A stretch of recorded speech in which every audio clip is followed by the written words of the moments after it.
Hello, how you doing, everybody? So this video is all over the place. I'm saying hi right now. My name is Svenska.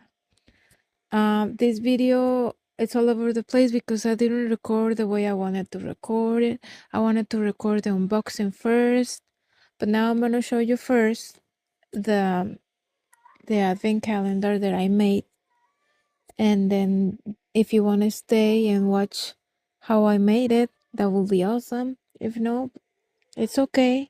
You don't have to stay, but like give it a thumbs up, you know what I mean? And subscribe and come back. Okay? Thank you so much. And talk to you in the middle at the end, you know the drill, okay? Appreciate you. And a little disclaimer, I'm so sorry, but my cat it's on heat. And I don't know if you guys know, but when I talk and she hears me talking, she thinks I'm talking to her. So she starts whining like I'm talking to her. She needs some love. So I'm so sorry if she's whining, whining and complaining in the background sometimes. Thank you. And I forgot to explain why I didn't do the unboxing. I got a little depressed. I'm gonna tell you the truth. I got a little depressed because I posted on Facebook a bunch of pictures of the Cora Crea uh, summer box, and nobody comment anything, and I got depressed. And the box, the post, it was very simple. It just says unboxing anyone, and nobody commented anything, and I got depressed. And I said, what am I doing all this for? Like for me? But no, you know what? I changed my mind, and I'm not gonna let nobody that not even knows me put me down, because nobody's doing it in purpose. They don't even know me. You know what I mean? So I'm doing this for me because I like to record. I like to make my junk journals. I like to make my videos. So I don't care if I don't have subscribers. I really, well, I do care, but you know what I mean? Like, I'm not gonna get down anymore. All right. So and I also started the new medication, and I don't like to take medication. They they got me sad. You know what I mean? Is made with the cover so, that the box came with. Anyways, my heart is doing much better now. This is the it's cover just that came with. But I get a little sad because sometimes I don't sleep and this and that. But that's another story. That's too long for this video. So thank you so much, guys, and enjoy the video. Is that good quality? Yes, it is very good quality because I made it. Of course it is. So stay tuned, relax. There's no music because the other two videos were copyrighted because I was dancing and singing with music, and they didn't like that. So no more music. Bye bye. Even though I was paying the epic sound. I don't know why I was paying if it's not worth it. Like what? Oh my god, I'm talking too much. Thank you. Removable signatures, junk journals, little junk journals for the advent calendar. And this is gonna be a very, very original way of showing, because it's gonna be inside a box that's gonna close, and it has doors. It has mirror doors. Oh, you're gonna love it. And then each of these opens just like so. So you're gonna have the doors, right? And you're gonna open the little drawers, and then get ephemera out, because I'm gonna fill it up with all the goodies that came with the box. I'm gonna put them inside here. So yeah, stay tuned for the video, guys. Alright, everybody, I decided not to glue this in here because I want to use it separately. Okay, so I'll open the door. There you go. So let me show you from this side. It's one of the the doors. I wish you can see the light behind the sticker. It looks so different in person. And sometimes when I close the door, I don't know why the lights go off.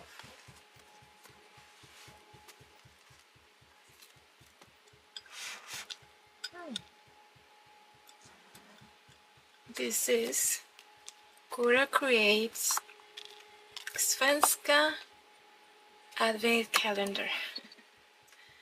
It's a, what's it called? Collaboration. But you don't know. It's just, okay. It's a collaboration with Cora Crea Crafts 2025, Svenska, and Cora Advent Calendar. Alright, let me show you how it looks inside, okay?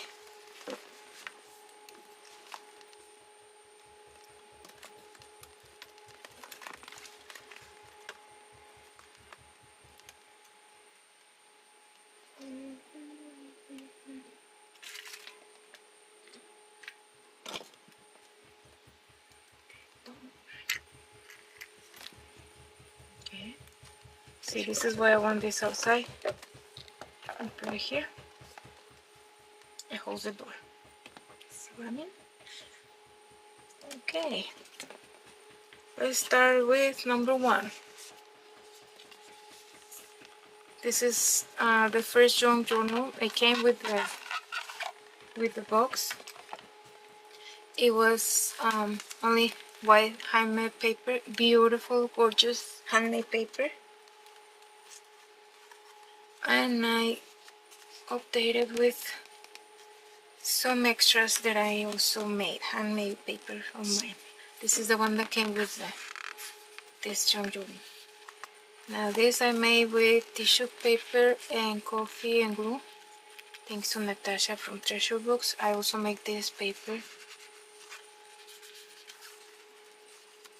See, I mix all the papers, all kinds. To write, not to. You can do whatever you want with this, and also you can remove the pages. See what I mean? Because it's not sewing. All of this one has 4 junk journals, so all of them are the same, well, similar.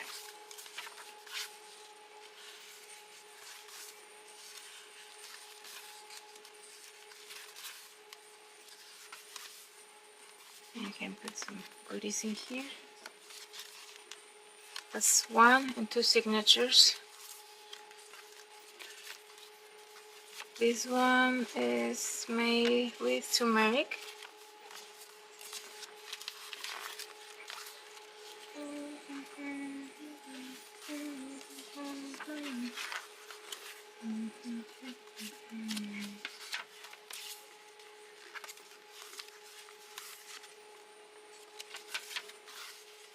The middle of the signature.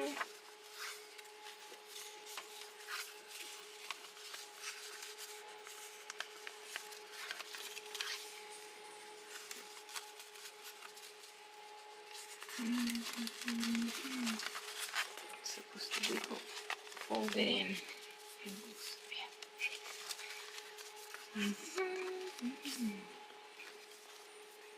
All right. So this is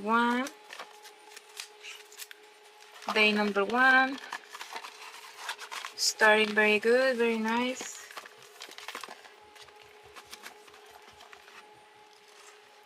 Day number 2. It's another junk journal.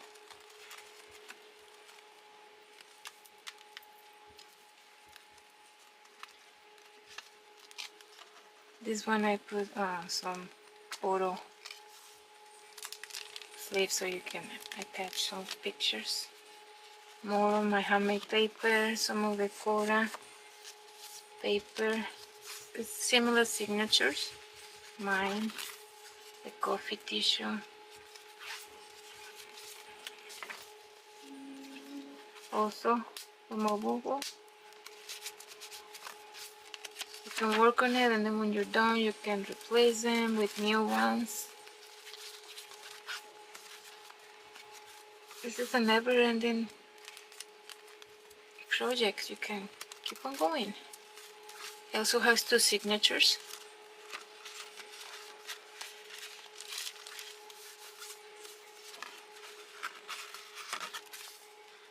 I put some glitter on this one. It looks so pretty. So pretty. Oh, this is from Mucha. I did a junk journal with Gravy and Mucha. I love that one. This is stamp from it. See? Some stamping, some handmade papers, and voila. Oh, what was that? Okay, and then I use the washi tape sticker. I use everything. I don't throw nothing away.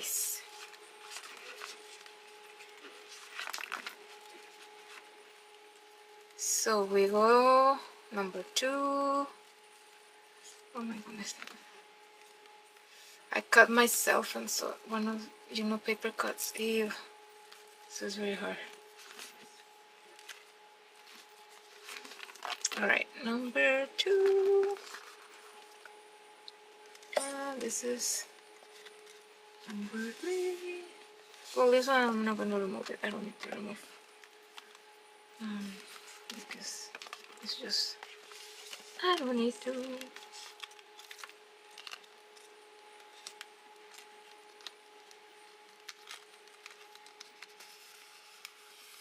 Oh, I love these bookmarks.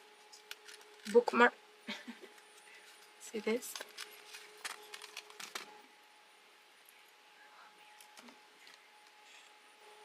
I was tempting to hang this from here, like,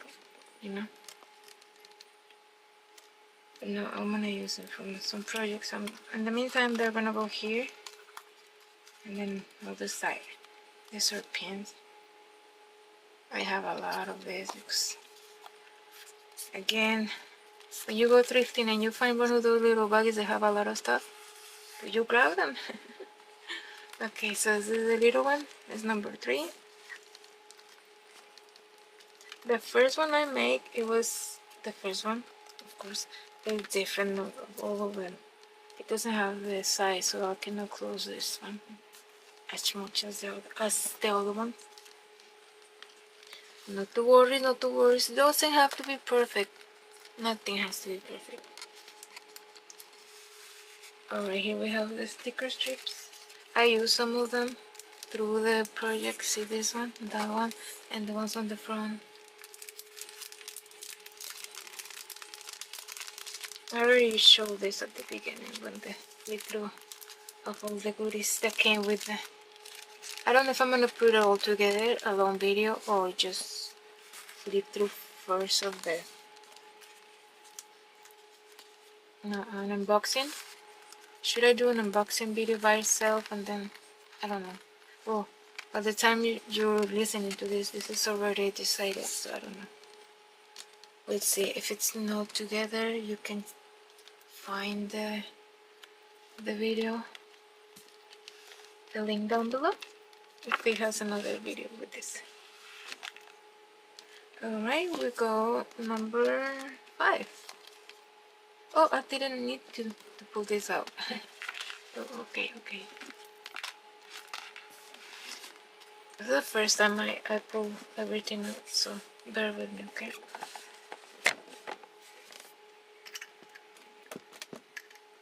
Okay. Number 5. Oh, it's this. Remember? We use this through the project too. There's some on the junk journals, the postcards from this. Number 5. 6 has, look at this. Oh, this one is the one that's coming apart. I need to fix that. Oh, I know why. It got stuck. That's why. Oh, I'll put one of the bookmarks. Look at this beautiful. I'm gonna take it out of the plastic bag because you cannot see the beauty of this. Oh, one of my lights lie. We need more lights.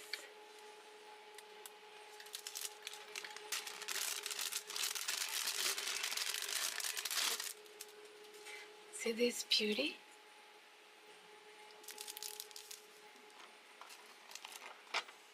It's the same picture as the box. Oh, is it a unicorn? Or is it a horse? Yeah, it is. Oh, my favorite creature, unicorn. I need to fix this and then leave it open. And this is number 7. Is another junk journal, which I didn't put pullouts on the junk journals, but I put these ones. So that's why you pull it out. This is how you take it out. This is exactly the same as the other one. Well, not exactly. See, some of the papers are different, and the ribbon, and the fairy.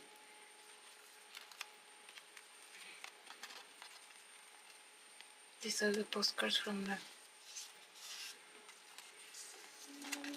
handmade paper, writing paper, more paper, mucha paper, envelope, removable. That's for all this. Top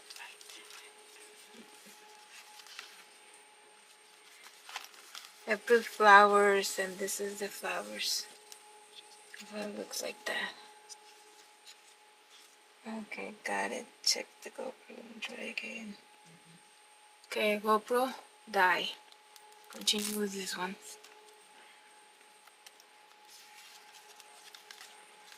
See, that's why I record in 2 cameras, because there's always one that decides to quit. In the middle of the signature is the envelope. Oh, I love this turmeric. It smells so good.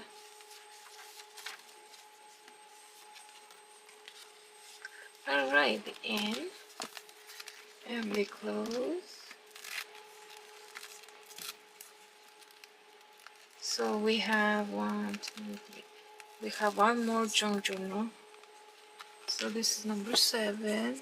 Or number 5. Is it this one? Yeah. Let's 6, 7.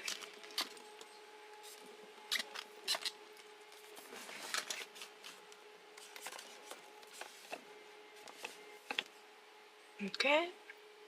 And the little ones. At the owl.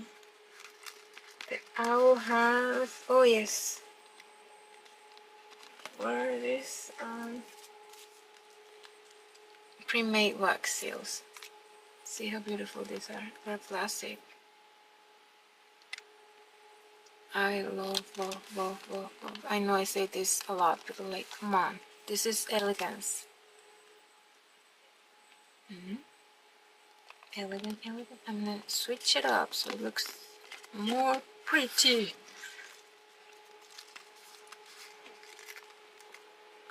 So whenever I work on one of the junk journals, I have a mirror here. I don't need to get anything else because I have everything in this. I need to fix this. They need to be more secure.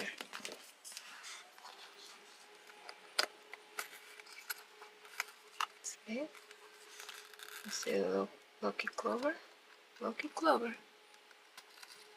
Details. Oh, the owl.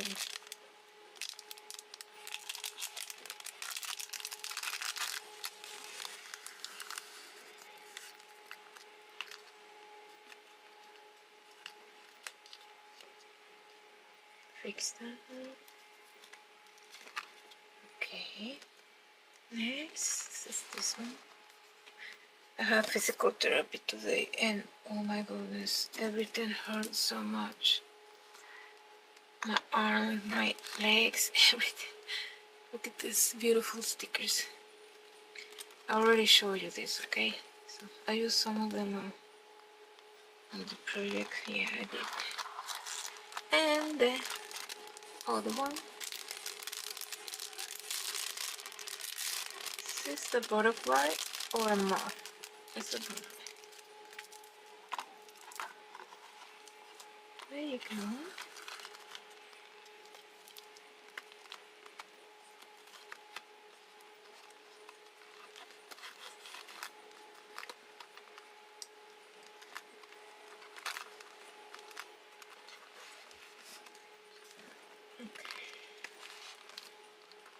11 is the mermaid.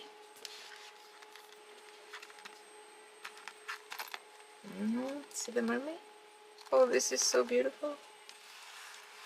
And this is the notepad with the papers.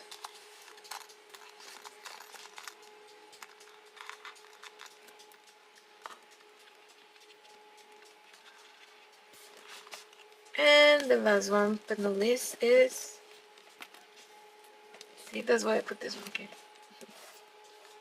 The last round journal. It says, alright, saying 2 signatures. Just similar pages, glitter, Cora paper, the other paper, more paper.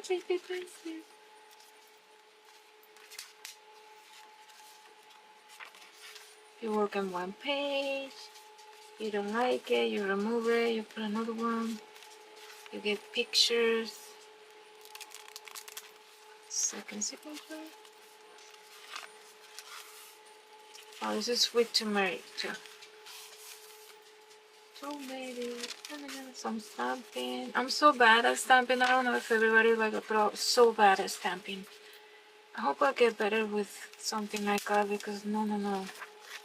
Yeah, look at this. This is no embarrassing. This is very embarrassing. It's like a tool that did this.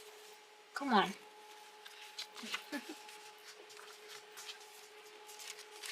See? I love this handmade paper. Alright. So, what do you guys think? You guys like? You like the process? Give me some tips. Tell me. How can I improve this? How can I do the tutorials? That will be good to learn. I cannot. No, I cannot. Figure this out. Right, everybody? Everybody? Thank you so much for stopping by. I promise I won't buy if you come back, okay? I know it sounds very silly, but I don't know why I say it. Alright, bye-bye.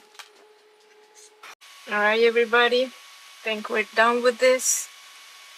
So the cameras died and I wasn't able to record this part where I attached the closure, but it was very like easy. You just screw these little screws that come with this thing and voila, we have 2 doors. I don't know, should I add lights or no? Oh god, I forgot to clean my desk. Always getting all the decorations for the Dia de los Muertos project, the Day of the Dead project. I forgot to put away stuff. Anyways, so my camera died and I didn't put this. What else I didn't show you guys? I think that's it. So should I add lights or not? This is not like the pop-up book. This is the advent calendar. Since it's Christmas Eve, it would be nice to have lights. The lights will go only around the doors. Yeah. We're going around the doors and around the box. We won't go in these little individual boxes because we need to take them out and that won't be easy. So, what's everybody doing? You guys like my new project?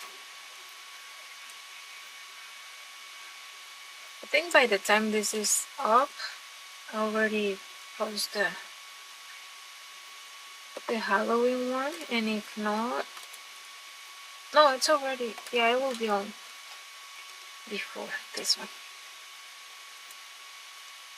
I'm very proud of the haunted house. I'm really, really, really proud.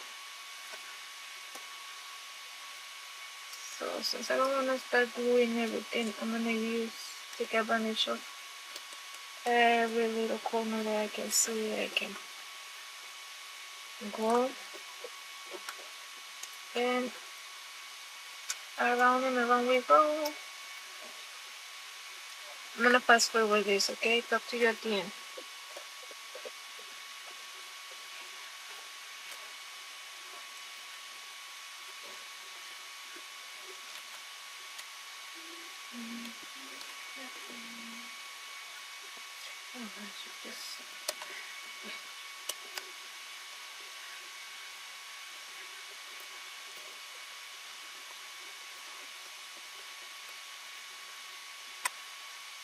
I want to make sure this don't come apart. You know what I mean?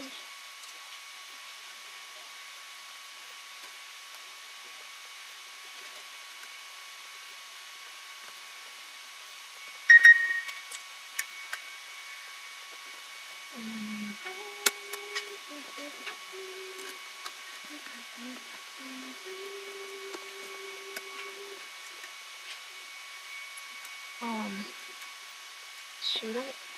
Yeah.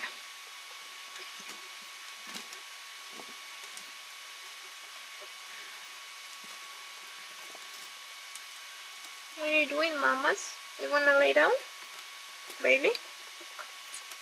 Wanna lay on my bed? I'm gonna get you some steps because it's too high up for you. You're too short. You little think, mamas. So you're looking at me like, what are you doing? Who are you talking to? Please tell me you're not going crazy. You're looking at me like that, right? Yeah. I'll get you. How are you guys gonna see her?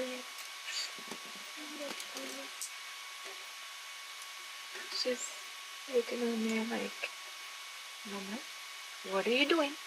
Who are you talking to? Are you talking to me? Please? Ah, it was getting tangled. No, we don't want that.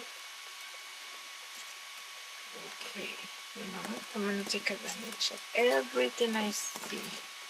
Like this flower, beautiful. Go around. And now, what I'm gonna do, oh, about this. I don't know if I should put this here or just leave it like by itself. I put the pen here and one of the paper heavyweight clips, but I don't know if I should glue it or just leave it like that.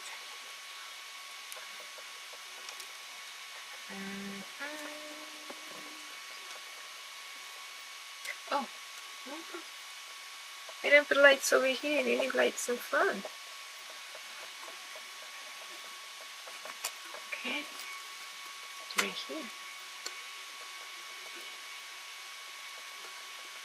See, I love doing these 3D stickers because that way I can put the light behind it and it looks so cool. Oops. So it comes apart very easy too.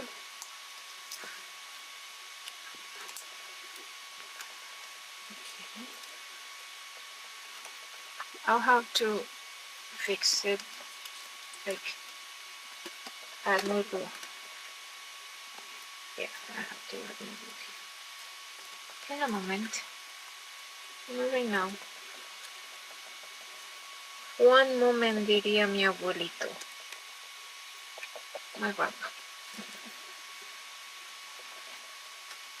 Alright. We got this. So this is gonna be glue like that. Yeah. And now let's get those lights here in the window. On the window.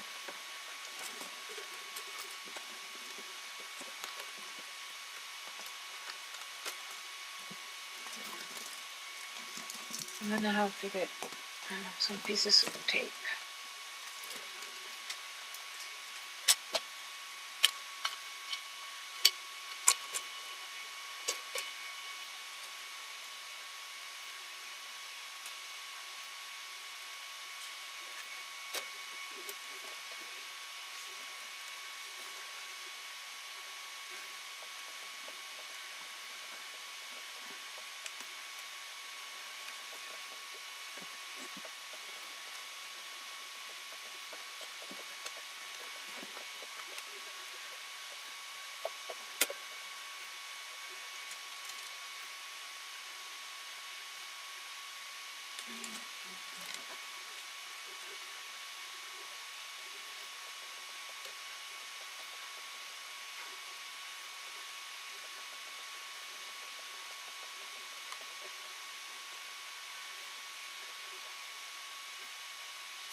Oh yeah, I did that to my sister. Mm-hmm.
Oh, no, it's too tight. Oh, that's what? I need to fix this. Oh, gosh.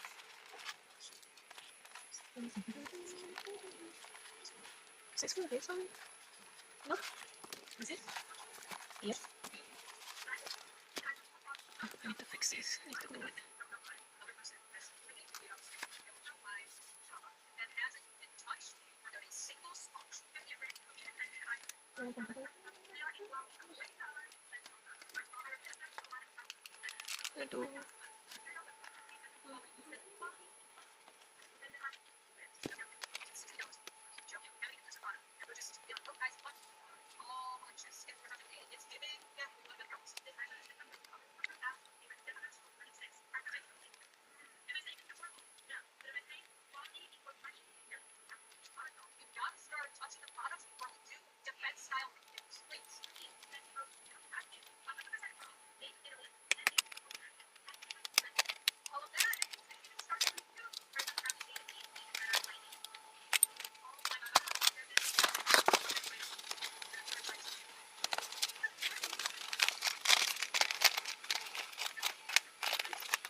I need to start from number 1.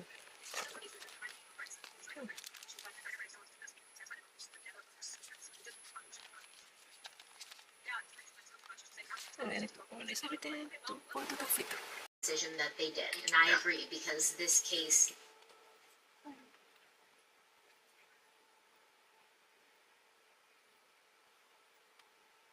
This is every single child teaching all of that to once had absolutely everything. This is every single child YouTuber that once had absolutely everything, but as they grew up, they got to it. Counts was a lifestyle blogger with over 300,000 subscribers. She was known for posting her day-to-day life on YouTube, and her fans loved it. Her content included pranks on her family and letting her dog go through her closet. Until summer of 2019, when that complete accident would ruin her reputation for good. She had uploaded an unedited prank video on her Doberman that showed her shouting at, smacking, and even appearing to spit on her dog. She tried to frame it as a harmless joke with plastic wrap on it, but everyone that had already seen it was horrified at the image.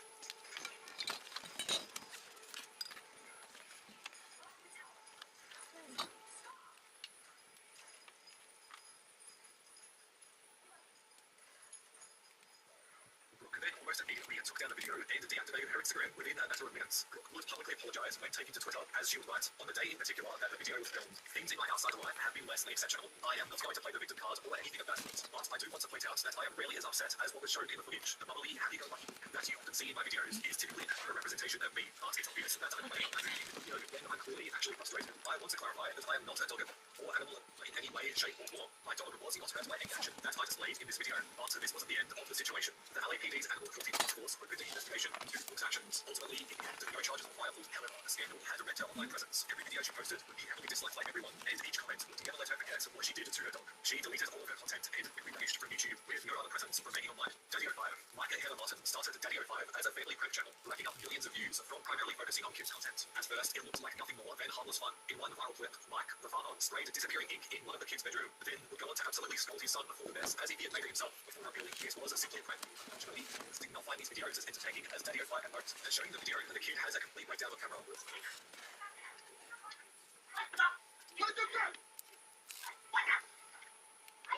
Poor boy. Breaking my phone. Seeing his phone. Wow, making him cry just because views.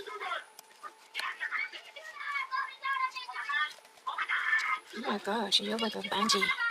One of the videos shows the parents encouraging siblings, cover, and even misleading their youngest son into thinking he'd being adopted. In a separate video, Mike instructed his children to slap his daughter in the face, which obviously prompted concern from the YouTubers. The fact that a parent would say to themselves, "It's okay for me to film my son slapping my daughter," and putting it on the internet where she's crying, with one YouTube commenter stating, "After I saw that clip today, those parents need to be in jail."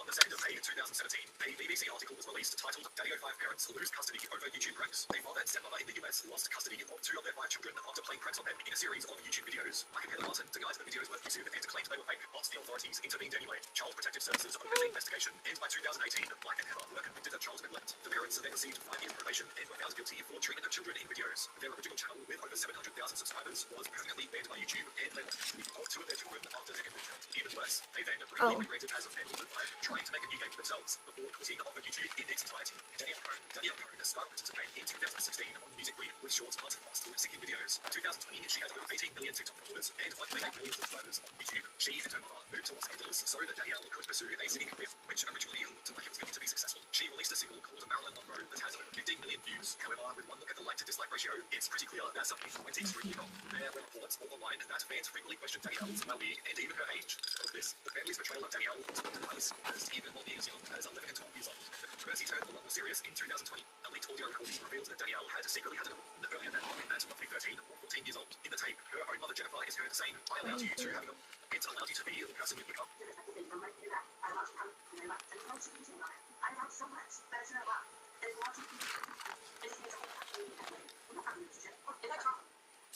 Danielle responded by uploading a 31-minute YouTube video titled "The Truth About My Abortion," where she confirmed the audio was real and said that the pregnancy had happened under manipulation. All of her viewers were shocked, but supportive at the same time. This poor girl was bullied into telling a story that wasn't anyone but herself. Social media is so ugly, I feel for her. In hindsight, it turned out that her personal life was being dictated by adults, forcing her to share whatever they wanted her to share online. While Danielle's channel is still up and running to this day, she's lost over 200,000 subscribers. It's evident that it's nowhere near as active as it used to be. Clearly, her mental health has been permanently damaged, as well as her reputation is still mixed. Some fans are thanking her for being straightforward about the open, while others still believe that her parents control her life. Lil Tay exploded onto YouTube in 2017 at just 9 years old. Fast-paced action and highly repetitive videos, she had proudly called herself the youngest flexer of the century.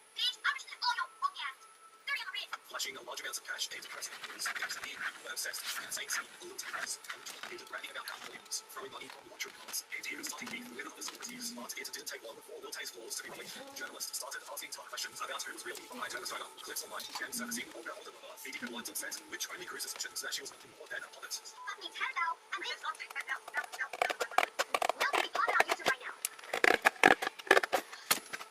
Even her mother, who is a real estate agent, was accused of using her colleague to press as 50% training due to her mother used her bosses far from natural and ended up getting fired as a result. By mid-2018, Lil Tay had vanished. Her YouTube and Instagram were wiped clean, but this didn't take the heat away from the adults in her life, feeling out in open conflict, as her divorced parents and managers had clashing visions for her career. Her dad and original team wanted her to be a singer, while her mother insisted on keeping the gangster flex image. But this heated argument, both backstage and online, as all of this drama eventually died down, basically everybody on the internet even forgot about her existence. That was until mid-2023, when Lil Tay unexpectedly resurfaced in the news. Rumors were brought up that she had died. She eventually confirmed that she's alive and still pursuing music, blaming her brother for the insane lie and the career-ending rumor. It would be a good 7 years of silence on her YouTube channel, but now she seems to be posting whatever she feels like. It seems she's trying to start fresh online, but unfortunately pulling no weight in the news that she used to be able to. Emily Rose and the LeBron family. Emily Rose LeBron is the daughter of YouTubers Cole and Savannah LeBron. Their family built a wholesome image doing daily vlogs, dance videos, and family adventures. Emily became a fan favorite on the channel. In fact, by 2021, their wedding vow video, which even included Emily in it, sits at 50 million views, with almost 13 million subscribers and 4.5 billion total channel views on the service. The LeBrons looked like the perfect internet family, but behind the scenes, their content strategies were entirely different. The family's controversies showed that even happily family channels can export gifts for views. Their biggest backlash came in 2021, when they posted a soap-opera documentary titled "She Got Diagnosed with Cancer."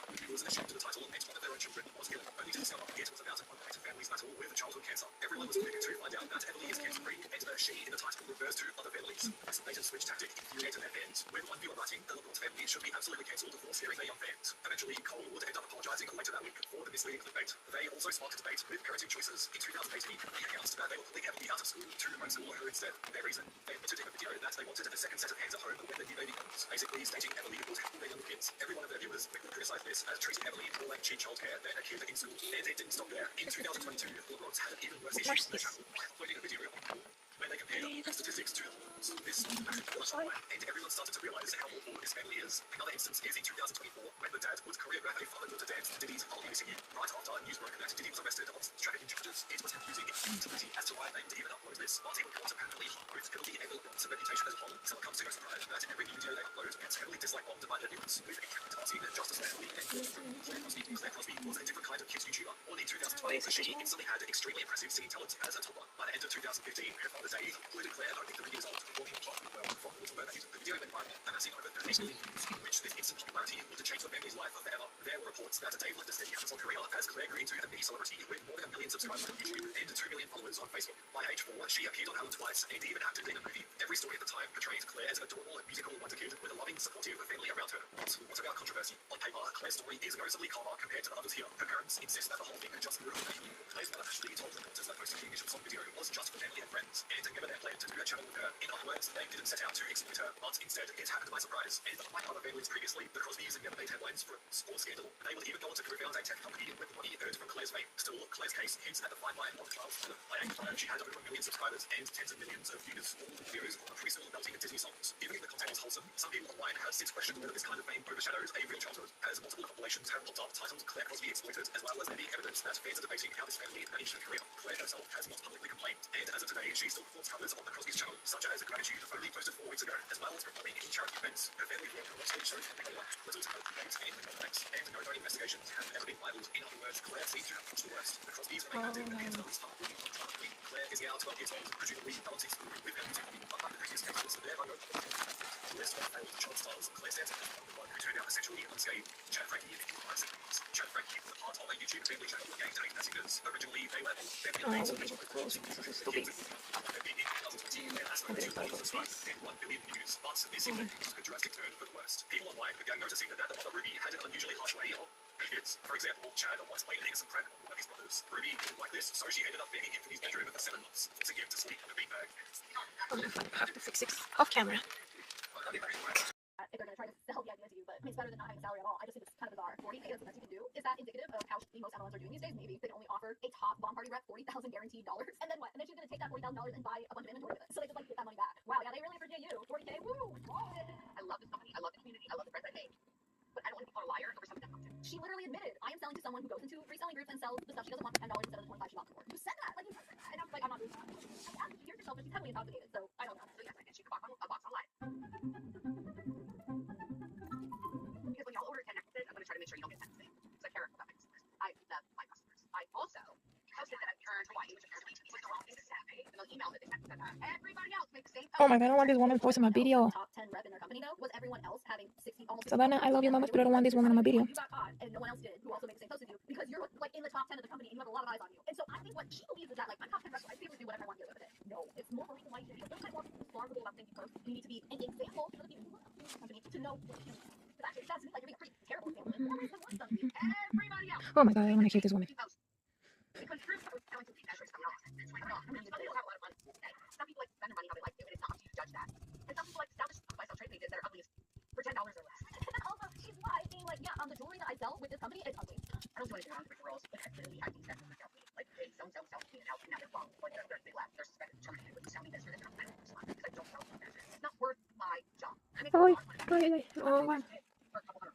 And I will go hard at night for that because I'm a supplier and not a You're just a strong lady. She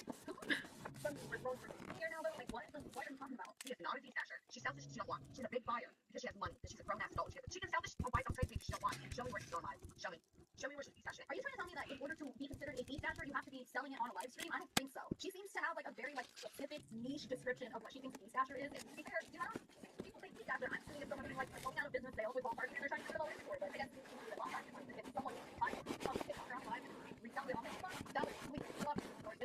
I don't think that is like the defining factor of what a D-stasher is. I think Sunny D is just out of her ass to try to make her think that she's the victim. I'm not doing anything wrong. It's like, well, it kind of sounds like you are. You got terminated. You've been here before, Sunny, and you're still behaving like this. So it just really sounds like a personal wrong. She's selling rings for $10 for 25. That's not a D-stasher. Show me where she is doing this. And if you don't like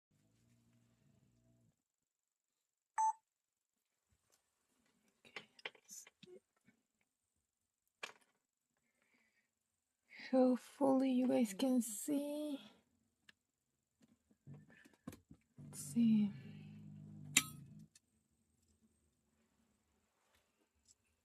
Let me figure this out.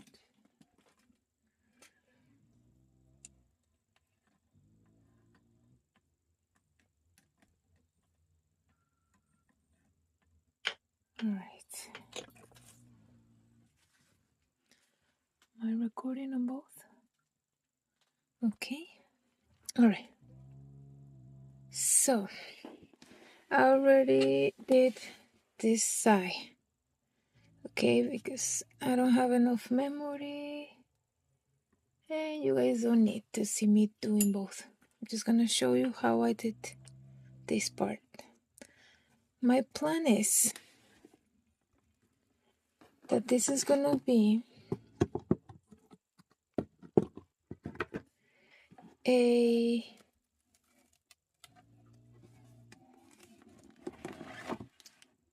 kind of like a house, like so. Can you guys see this?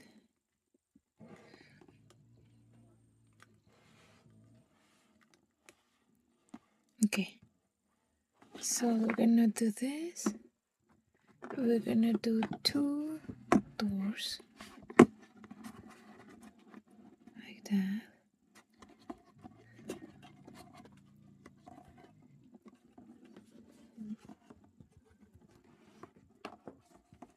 So I'm gonna show you how I attach this door here. So when we close it's gonna go like this. And then you open this.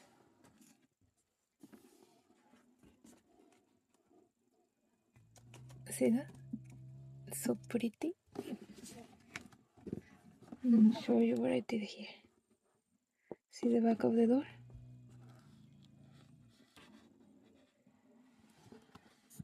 I'm gonna show you what I did with all this. So we have the mirror.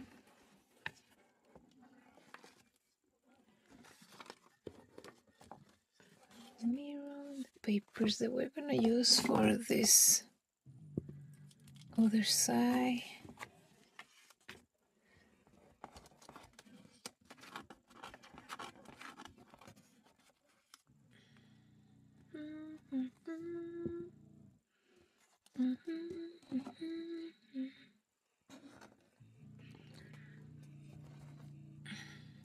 All right. So if you can see, I already have all this finished, this side. Now we're gonna do this other side. We're gonna close and glue everything down so we can start putting all this project together. I'm gonna use some washi tape here. All right. So what I did here on these two flaps. So this is the box where all the other boxes, the 12 boxes were inside. Actually, no. They were inside this other box. But I cannot show you right now. Oh, they're inside another box.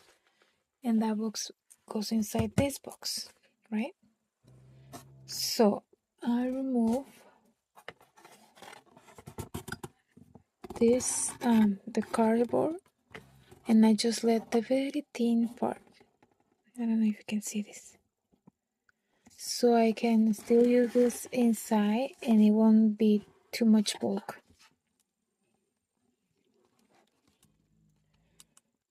See what I mean? Because if I leave it with all the cardboard that we had, like this,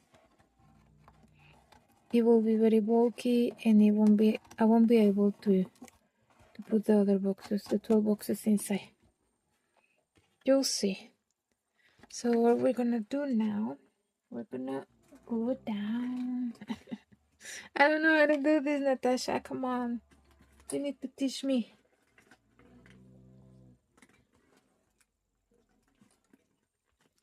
How to do that? Glue it down.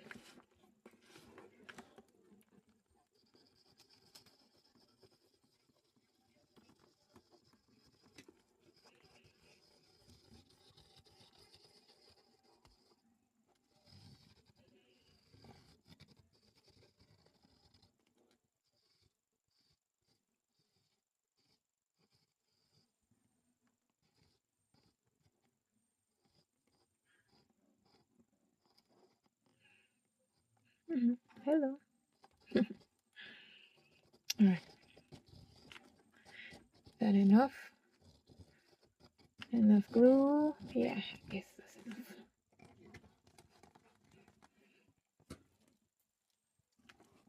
Now we're gonna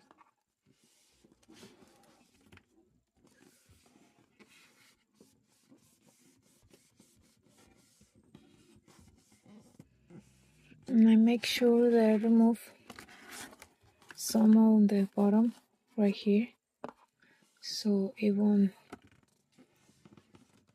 be too bulky. I need something heavy, or I need something heavy. Oh, mister, what are you doing back there? I need you in front. Oh, this is so heavy. There you go. While it dries.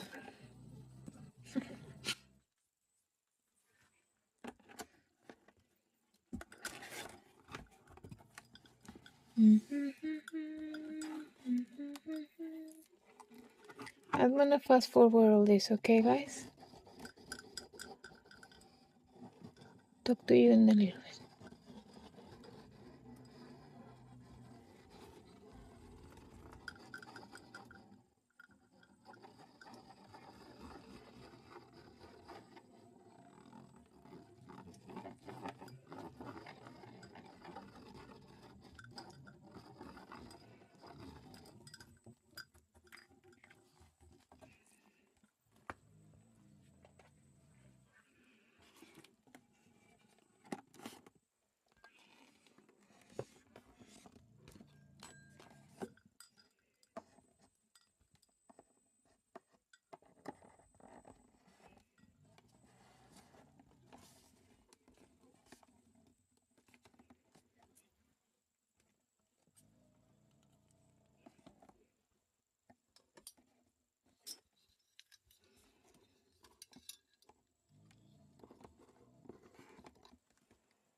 I would like to know what people that start doing videos, start talking so easy, knowing that the first 100 videos nobody's watching.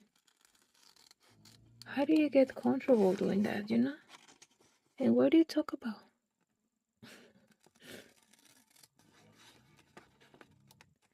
I don't know, I see all these YouTubers that have a lot to talk about, and I'm like, I just don't, I'm not that comfortable yet.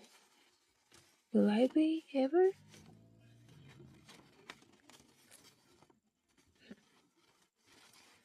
Oh, this one doesn't have the bottom, so I don't know.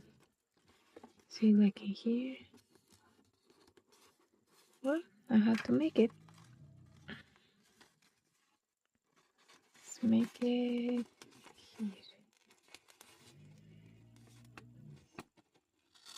Okay, right here. And here's the bottom. The bottoms.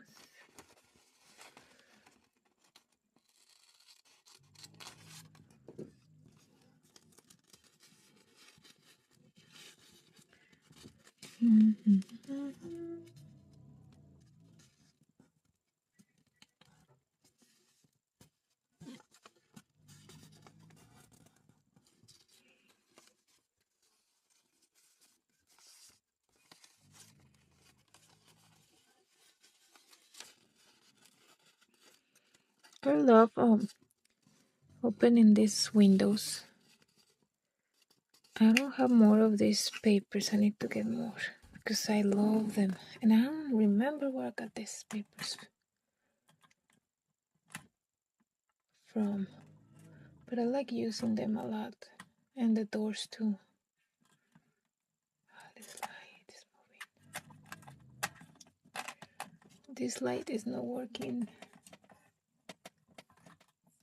Alright. Yeah, so these windows are perfect when you open them. And then you make a story behind it. Behind the window.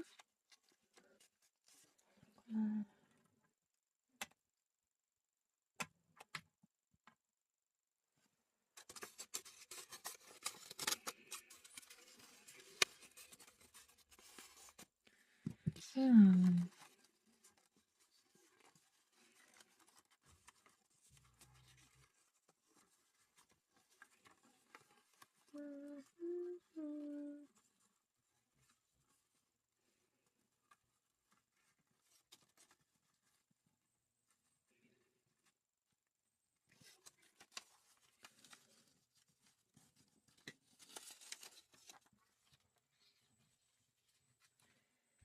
So what I'm gonna do here is using my handy dandy paper tape. I'm gonna expand this. Wait.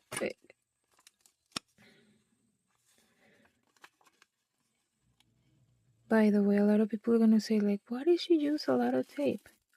Well, here's the thing. I use a lot of tape because it's faster for me to finish a video with tape, right? But if I was after I'm done with the video, I finish and if it's a project or if it's like, for example, it's a junk journal that I'm gonna sell, I most definitely won't do this, right? But if it's for a video, yeah, I do it for because it's faster. Also, I use a lot of very strong tapes, like very expensive, very strong, like this one. If I do the wrong move right now, I will destroy the paper because this is super strong. Even though it's paper, it has super strong sticky.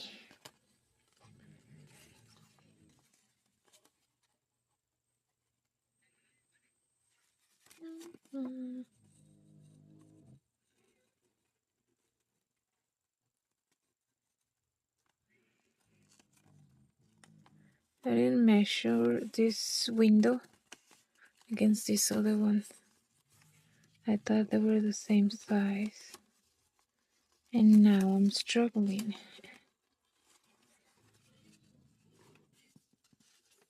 No worries. Be happy.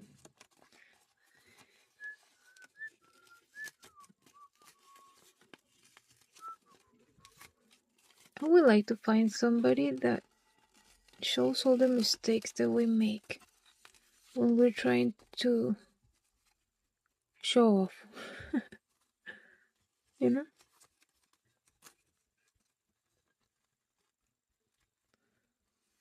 I want to show you guys how pretty this is gonna look at the same time and show you how I do it, and at the same time I'm talking to myself.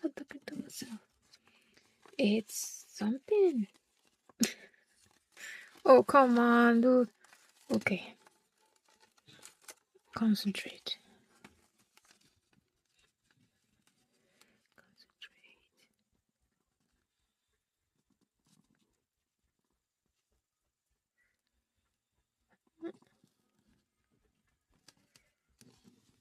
Okay. There you go. Now.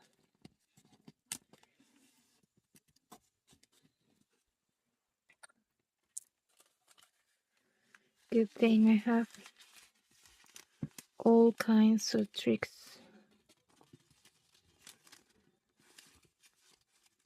Tricks.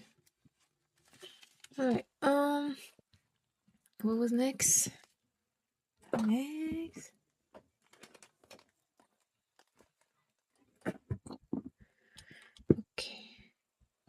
Now this one, I have it ready. Right.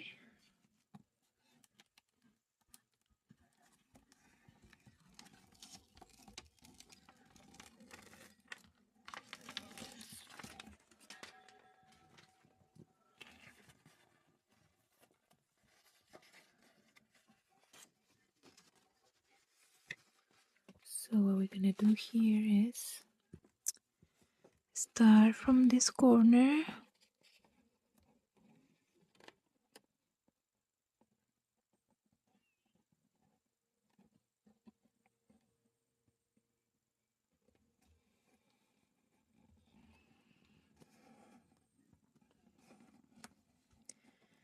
And I did it again. Yes.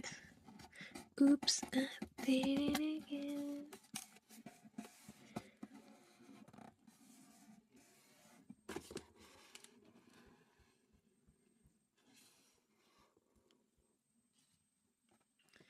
I'm just trying to cover this up so it doesn't look like boring, you know?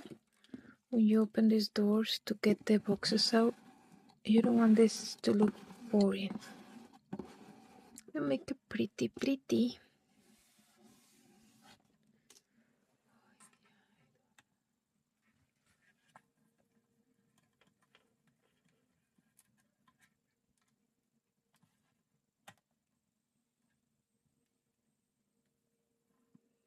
Oh, I'm trying to work in this. New lighting. Let me know if you guys like it.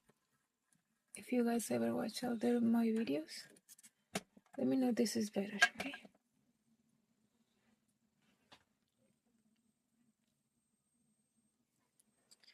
Alright, let me see now. This one goes. Yeah, I need washi tape on the corners. Right.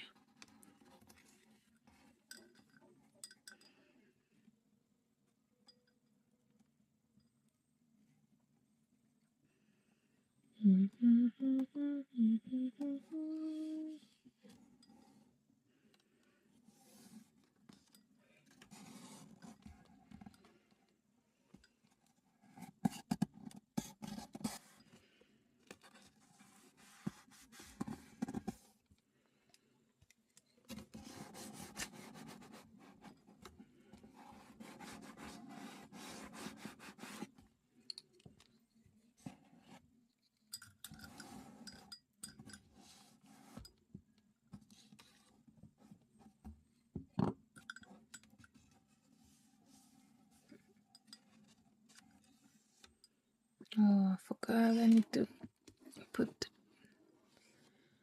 See, on this one I put some flowers. This one I forgot. Still have time. I have to cut this.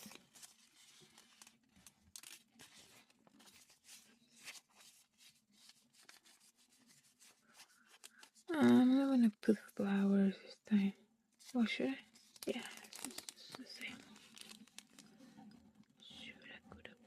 Okay.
So I need 1, 2, 3, 4. Same size.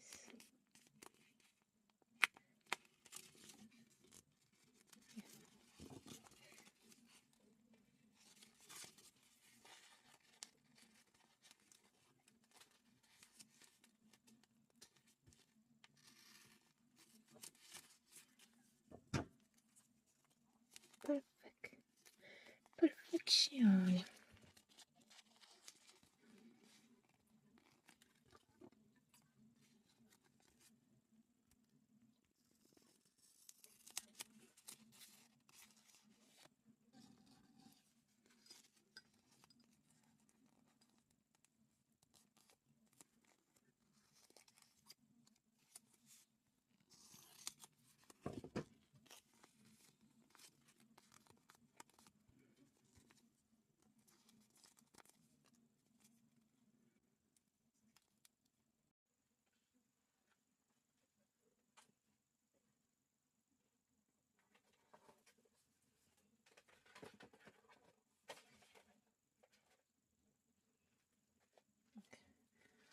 So for the Cora Crea advent calendar, I'm gonna make 3 junk journals with these 3 boxes. They're gonna be the covers. The boxes are gonna be the covers. We need more light. Yeah, the boxes are gonna be the cover, and I'm gonna use some handmade paper that I made myself. Myself and I made this handmade paper. I colored this one with turmeric.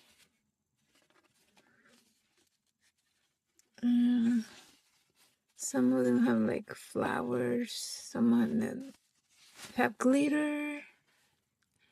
So yeah, we're gonna use all these handmade papers.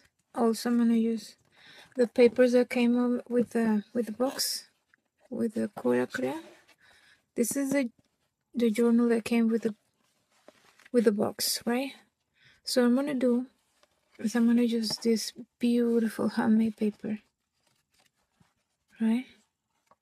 And I'm gonna use it on these 3 young journals and on this one. So I'm gonna have 4 young journals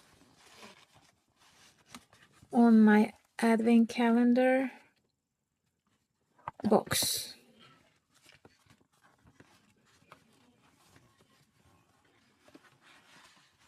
This is perfect. All right.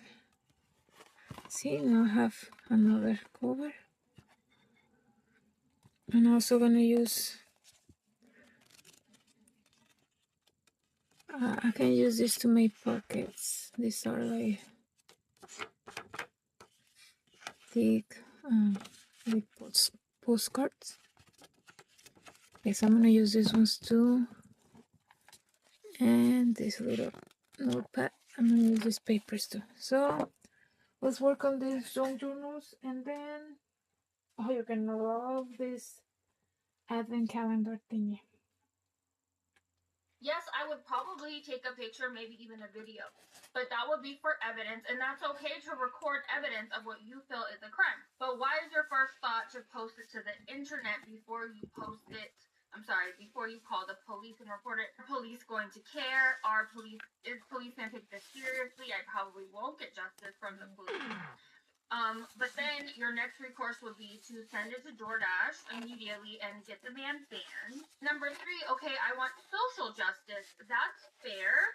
And you could tell a story time about what happened. But if you put the customer's name before DoorDash even has a chance to investigate this, before police even have a chance to investigate this, he did herself a big disservice by going to TikTok first. Now, there's also an argument as to whether or not she went in this man's house. People are saying, yes, she went in the house and recorded him. No, she stayed on the porch, but she went up really close to the door. She could have just left the food on the edge of the porch and then left. That's DoorDash, girl. Called it SA. You went to I'm just saying, I understand and your feelings are valid. You feel that way and you feel violated, but you are publicly accusing somebody and putting identifiable information in the video of a crime when you yourself didn't feel confident enough to report it to the police. I did, and I called them on emergency line, and they sent a police officer over to speak to me in person and watch the video that I have. And then he asked me to email it to him, and he asked me if I want to press charges, like what do I want to come from this? I said, yeah, there are charges to press. I would prefer that because I don't want this to happen to somebody else again. And he understood that, police officer, and then he went back out to his car, and then he came back to me and he told me, like, this is pretty much verbatim. I mean, it's not verbatim, but like it's the point that he said. He said he's not sure if there are charges that can be pressed at this point because he was inside of the house, and specifically he said it's not like he came up to his door with it out or like his window with it out. Like, come on. Like, how likely is it that it's cold outside? It's pretty chilly. Your ceiling fan is on. You got all your lights on in your house. You got your front door open, right? You just ordered DoorDash 15 minutes ago. And within 15 minutes of ordering DoorDash and it's getting delivered to your front door, you're asleep on the couch with your pants and your underwear to your ankles, your front door wide open, your lights on, it's freezing outside. Like, come on. That is voyeurism. That is exhibitionism. That was something against my own will that I was fulfilling for that man. Oh, and I forgot to say, the police officer said he was going over to the residence of that DoorDash customer to speak to him and see what his side of the story is, what he has to say about what was going on with him. And then another major factor that we're not even considering is that man lives in a duplex. In that video, you'll see him with a door next to his. That's another apartment unit right next to him. That could be a family. Anybody could walk out. See, listen, if I wasn't the target, you still shouldn't be off whether you're drunk or under the influence of any substances. I agree with her, and he did face consequences, right? He was banned from DoorDash. He's not allowed to use DoorDash anymore. And the police are investigating it, and investigations take a long time. So they can look into his background, see if he's ever been convicted of anything, arrested for anything like this, if he's on the registry. Furthermore, if you're on the registry, you shouldn't be allowed to order DoorDash, or you shouldn't be allowed to order. I digress. I agree with her. She's not wrong. There could be a family that lives in the apartment building, and then the kids walk by and you can see that. She's wrong, whether it was negligent or on purpose. I agree with you. Your door wide open with because anybody walk out anybody could come up on your porch and see that. Anybody walking by on the sidewalk and accidentally getting a glance would be a victim. Let's see what the other side of the point is saying. It's really good, Gary. So pick up someone's food, you back to the house, you're supposed to be eating the food on the porch, and the process of eating the food on the porch, you know that the door is open. Instead of getting your ass back in your car and going on about 2 months' time, you decide to go to the house uninvited. Once you're inside this house uninvited, you notice that the owner of the house, which you are not, the owner of the house is on the couch, passed out with their pants down around their ankle. Instead of realizing you just broke several laws and you need to be on, you decide to break several more laws and record this person who's naked from the waist down without breaking bed. Then you decide that you're going to go to DoorDash, you're going to tell them that you just got essay. And then after telling DoorDash you just got essay, you're going to post this person on the internet without their knowledge or their consent naked from the waist down. DoorDash ends up firing you. You're finding that you got fired. You should be in jail, should you not? And getting fired is the least you could The comments on that video were very helpful for me to have more insight. Because I gotta be honest, when I first saw In Real Life Monster High Doll's first video that I saw, not the one that got deleted, but the one where she said, I was essayed and DoorDash fired me for it, I was outraged. I went to DoorDash's account and said, hey, what's going on? Da-da-da-da. Like, I was mad. But then I saw a few videos like this and I was like, whoa. Into his house?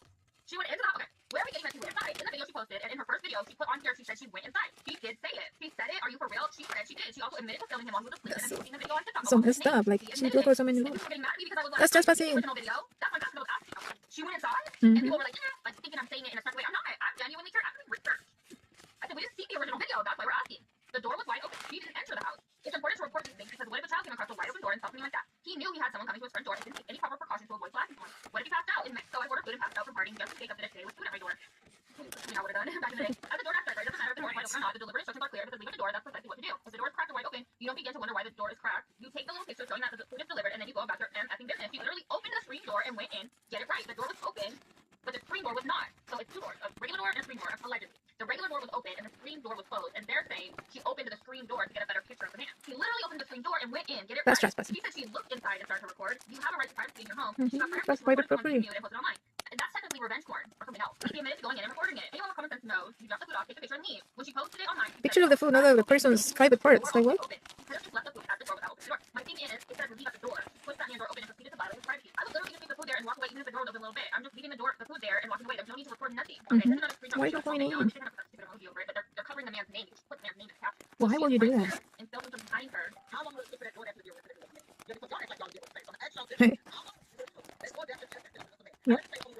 all she has to do is walk that food off, take a picture, take a picture, and take that. So let's say she said the door was open, and just said, and it happened. I don't say what's up with it. So let's give her all that, but that's not it.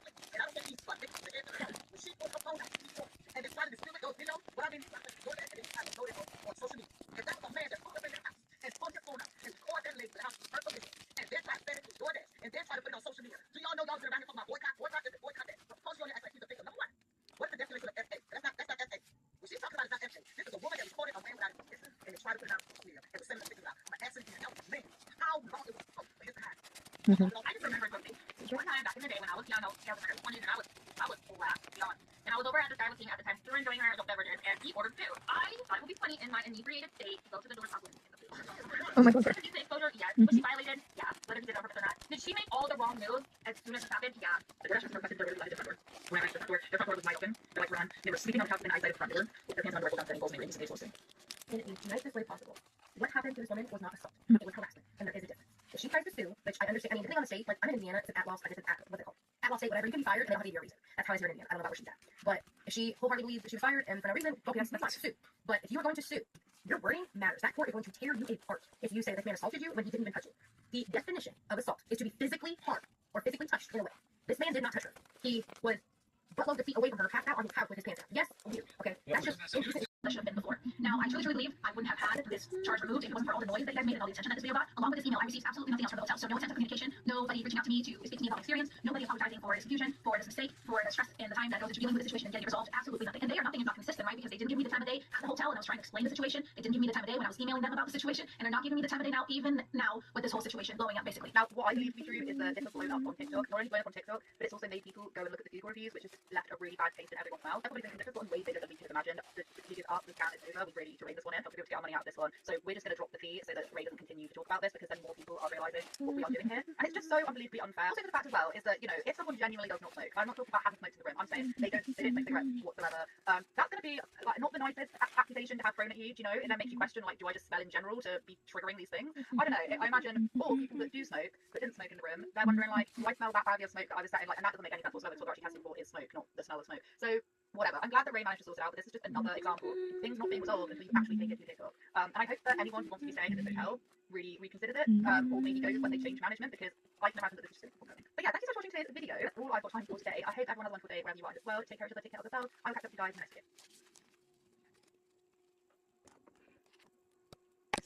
Nobody should watch that video and want to aspire to buy any of that crap. She loves that people are speculating about how much this costs. She loves that people are talking about how much money she has. She doesn't care that her audience is living a completely different life than her. She likes that. That's actually like a straight. This might be one of the things that I just can't stand the most. Don't get mad, mama. It's too much thing for me. You're not back bloom yet. You're about to find out. But birds of a feather flock together. Get up off of your knees, people. It's getting weird. No person deserves this much praise for doing nothing. I love it when people rich do you seriously think that this is the correct way to utilize wealth? I'm asking, by shoving designer items and $3 million watches, necklaces down our throats. Because to me, I think that riching right means actually making a genuine effort to help people. Maybe She that's why really this world mad. is so screwed up. The people that are in the greatest position to help others are consciously choosing not to, and they're being rewarded for it. No, in fact, they're actually being told that they're riching right. They're riching right.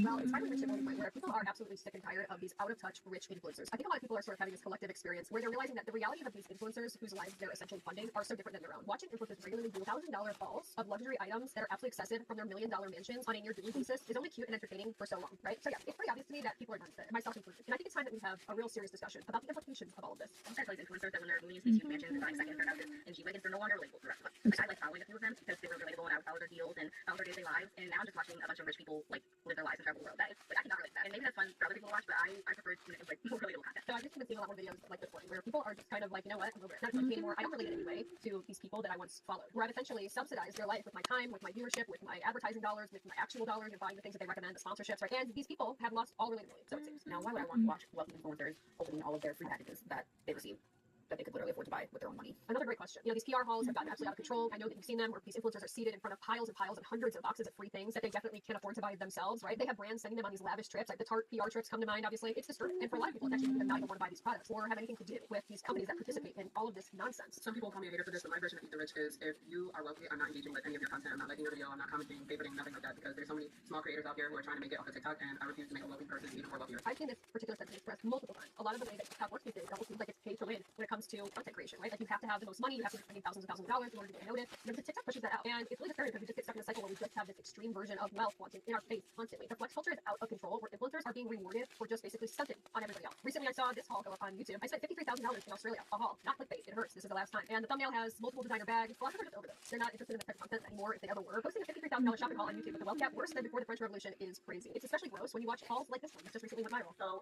I blacked out. Kind of bad. So yeah, there we have Michaela Nora, probably one of the most out of Nogueira. Why does everybody say so long? Flex culture, constantly Michaela Nogueira. all of her followers. It's just on a near daily basis at this point, and she's sitting here in front of designer boxes stacked on top of each other. This is Right, the haul miss. she's boldly posted and got millions of views for. So let's do my biggest post in the box. Literally feel like Becca Bloom right now. Oh, don't worry, she's part of this video. That is fun. My shopping vlog, this was the bag you guys wanted me to get the most. And it was not a question. It was not a question. This is so sick. It is everything. Honestly, I have to ask, like, who is this content for? I mean, I have my own suspicions about tax write-offs and tax implications, but who really? Who is this for? I went a little crazy with the bags. Oh, good, we have more. Oh my god. Third bag.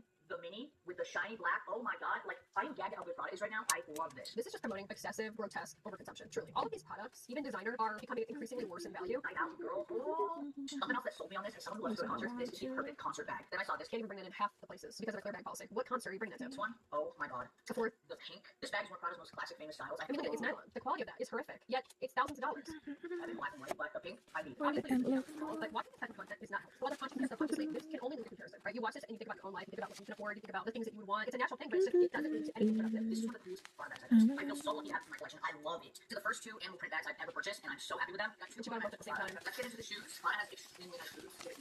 You could find those right now, same shoes, just no logo, at Walmart. Yeah, these are freaking sick. Multiple boots. Really nice. I feel like this type of content works at brands. It makes it so it's very hard to recognize what is actually normal behavior, what's normal consumption, what's normal spending. But I need to understand how much money this stuff is, and we're gonna get into how much all of this costs in a second here. You're watching thousands and thousands and thousands of dollars like flash before your eyes, and people are not even paying attention. That's what's scary to me. One of these bags would be someone saving up for a whole year. This is not good for any of us. Well, and this is not good to do either. Another boot. Look at this. More boots. That looks exactly the same. Last shoe Prada, probably my favorite one. It's unexpected. These are a sneaker flat. Like, it's a flat, but it's a They're so sneaker. bad. And I tell you, this is the most. No, me. I mean, it's so bad. I've seen myself wearing these a lot. I would hope that you were buying things with the express intent of wearing them a lot. The fact that she even made that disclaimer, by the way, means that she, doesn't wear a whole lot of this stuff. I mean, we're desensitized at this point. She certainly is, that's for sure, to the things that you're buying when you're buying this much. Especially at once. This deserves a wellness check if you're doing stuff like this. Yet people are praising it, being like, well, it's her money. She can spend it the way she wants to spend it. Three.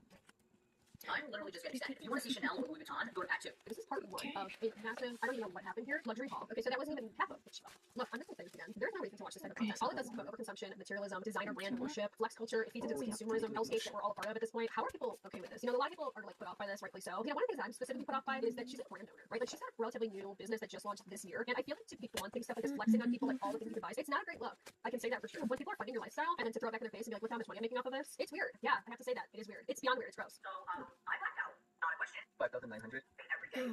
3,650. We have to look at the price. Obviously, the Nike lawyers went all over that. I'm going to be trying to return fake Nike shoes to Nike, aka committing a crime. Just kidding, it's a prank. No, a social experiment. Please like the video so I can post bail. So he can post bail. I guess the other worst thing that can happen is being arrested. No, dude, it was $1 million lawsuit. I mean, Me You neither. have an idea? I would love to scan it. That way we can link the transaction to your account. on the app, on the phone. They'll do the same thing. Trying to get it for you. $118.25 and go back. You can tap right here or insert where you have to pay. So we did it. We successfully gave Nike our $15 Air Force Ones with no issues. If I really wanted to, I could go buy 10 pairs of fakes, 10 pairs of reals, exchange them all and make $900 before shipping, obviously. But you know what? They figured out that This is one of the biggest skill issues I've seen in a long time. Like, why would anyone think this is a good idea? Again, talking about pen oil is not going to case called you're about to see. But essentially, that whole Nike stunt is just a life hazard how to get federal charges and $1 million lawsuit by Nike. And I know for a fact that Nike lawyers look at this page and they're like, oh wow, this will be filed a trademark infringement lawsuit in the Middle District of Florida. The filing accused CDAS of running a replica trafficking operation through Discord, promoting a website called w2c.net. And this was all linked to counterfeit sneaker sales, partnering with overseas counterfeiters like Pandabuy, and acting like a ringleader of an organized counterfeit community. And to put it lightly, they were not just looking for a slap on the wrist. Nike wanted to bar him from everything the trademark again. He's all counterfeit and triple gamble. Essentially, they wanted to make an example out of it. And Nike paid some back. You can see the filing status, just recommended not having this.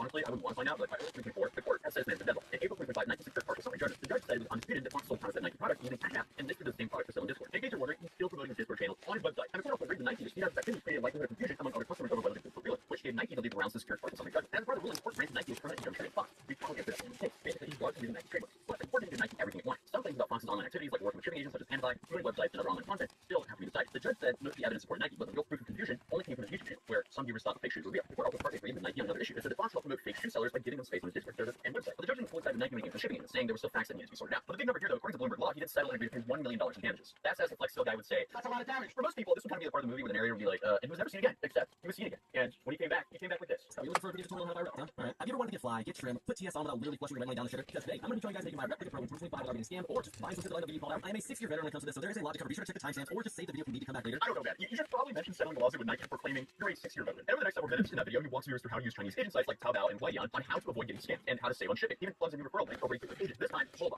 offering coupon codes to his viewers. So essentially, he needs to pay out his also. Now, in another video, he's on camera giving everyone the latest news about Pandabuy and how it's dealing with the huge pressure and legal. One day, Pandabuy will snap back into existence, but for right now, apparently word on the street from the other agents that Pandabuy managers and staff and people are actually sending emails to other agents saying like, oh, how does your business work? How is Pandabuy different from Sugar? Apparently, from what they're saying, they're trying to sell them out or try to like lessen their sentence from switching out other people. That's all I'm hearing, and I kind of told you guys that they're going to do anything in their power to save their own ass. I already told you guys this like 4 times. I can't confirm that. I don't know. I'm just saying that's what I hear. Well, here's the part that almost makes it funny at this point. I would argue that he's a massive reason that Pandabuy has these problems in the first place. His Nike return stuff and the lawsuit, that didn't just catch Nike's attention, it put a giant neon sign over the entire replica scene. Because suddenly, companies that normally look the other way were starting to go, wait a minute, we're actually moving way too much more into this. Because before that, the rep community kind of existed in this like weird, semi-quiet corner of the internet. People knew. But when CDAS went viral doing this stuff, it was kind of like lighting a flare in the ocean, and then acting surprised. When the Coast Guard showed up, but the dude didn't just like make a little statement, he made a massive open invitation for any legal team to come look at them. And what's even funnier is the tone, like he's acting like Pandabuy situation is like a sad twist of fate. Like, man, we're all victims here. Meanwhile, Nike was important months ago saying that, hey, this guy is using Pandabuy and Discord to move counterfeit shoes like a cartel. And Pandabuy didn't become a household name in the rep scene because of some random Reddit thread. It became pretty much a headline name because of this guy. Because I for sure wouldn't have known about them if it wasn't for him. So obviously, the irony here is unreal. If you're wondering how CDAS can get sued by Nike, owe them over $1 million and then still pop up on YouTube making videos on how to get more reps, I guess here's the deal. The court filing doesn't have to ban him from the entire replica. What it actually says is he can't use Nike's trademarks or promote counterfeit Nike products. So technically, he can still do all of those tutorials on how to buy from China, setting up halls and building Discord servers full of replica buyers. He just has to pretend Nike doesn't exist anymore. So that means no Airport One, no Jordan logos, none of that. Which is honestly kind of funny because the dude built an entire online persona on selling fake Nike shoes, and now he's walking around the topic like, well, so as of right now, you can kind of show you where to buy a certain unnamed shoe with a certain swoosh shape feature on it, and just hope everyone plays along. And obviously, if I were him, I would be extremely worried. I wouldn't be doing this because Nike isn't the only brand out there with lawyers, and replica culture touches a lot of names. So it's like, okay, if you got sued by Nike and you lost and you had to sell for $1 million, what about any of the other brands you know? He's already lost. So the other attorneys kind of follow the same playbook, and boom, he lost again. But Nike didn't sue him because of that one video where he returned the fake sneakers. But likely that's just the one that got their attention because it went extremely viral. I mean, 600,000 views on a video about replica sneakers. That's pretty unheard of. Because let's be real, if you're committing fraud, ideally you wouldn't want to film yourself doing it, and then also ideally you wouldn't want to post it on the internet, and then ideally you wouldn't want 600,000 people watch you committing fraud. That just sounds like an awful idea. So I guess the genius thought it was great. But they said that one brilliant move put us perfectly on the molecule of morons here on the channel. But other than that, I'll see you guys in tomorrow's video. Peace.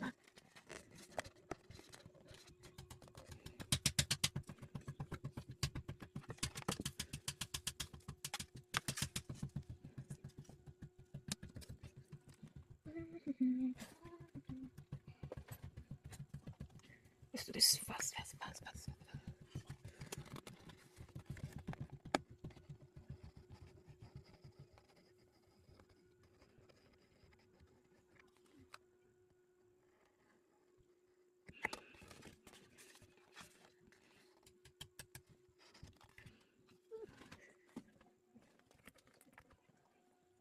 gonna go to sleep. Okay, mi cielo.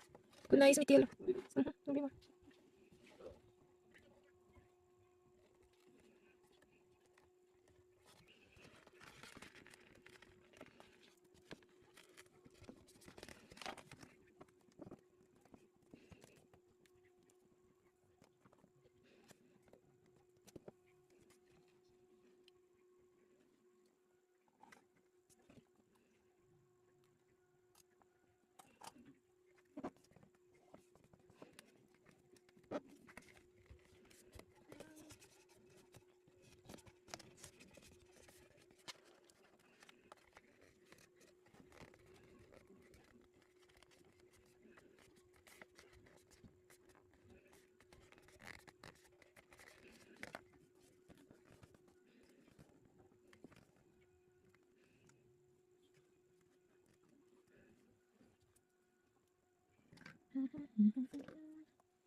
Where'd it go? Mm-hmm.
Every time when I come to the stage to meet this young liquor that's really gonna to me, I'm Nah, I'm not saying she's ugly. I'm not saying that from like, oh, I'm just saying like she's not. Like, if she looked at like on Instagram, you just would come on board. Say, well, y'all know that she didn't look the same. Then you got to actually like, oh yeah, I ever get my banana. You threw me all the way up. You know what I'm saying? So now I'm just like, nah, hell no.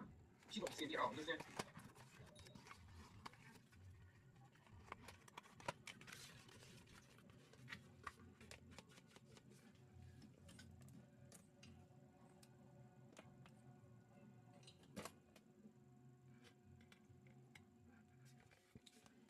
Alright, so while we wait for this to dry, we get the other box ready. So it's gonna be 3 of the same, almost the same, and one that is totally different. That's the one that came with the box. So a total of 4 John Jones for this advent calendar. Junk journal ephemera box. That's what I'm gonna call it. Made out of Cora Crea. I hope I'm saying it right. I would say it like that if it was in Spanish because Crea sounds like in Spanish. Anyways, made out of Cora Crea Dream something box. I'll put the name right here. I'm so sorry. It's just that I don't know the name of the box. It's something about dreams. I know. It's something about those dreams that's why I like it. And it's like in the middle of the year,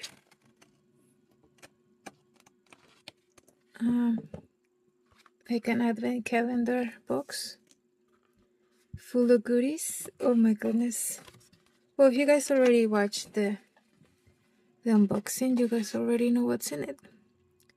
I'm using everything and anything that came on the, and some extras that I got on my starch because why not? You know, to make it more chunky like I like. Alright. And I'm gonna use this but I'm gonna use them for something.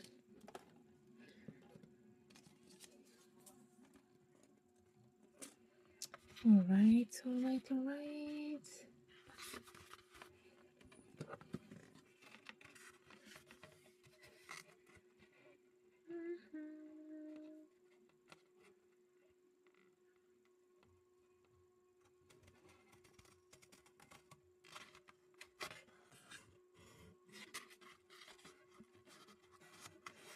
having such a hard time with these scissors right now because the car's so thick and it's hard to go through. And then see what happens right here if I do it too hard. So I need to do it little by little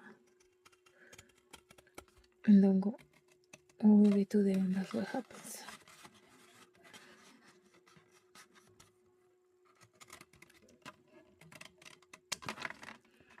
There we go.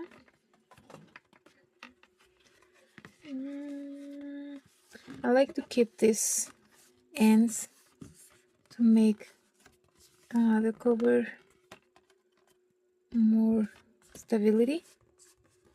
That's why I don't cut these ends. And they look pretty too. Watch. You're gonna watch at the end. Alright.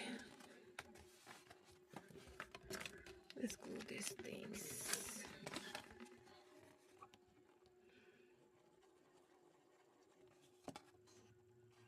I wish my glue was other color so I can see it because I can't see anything, so I don't know where I'm putting the glue. It's so clear.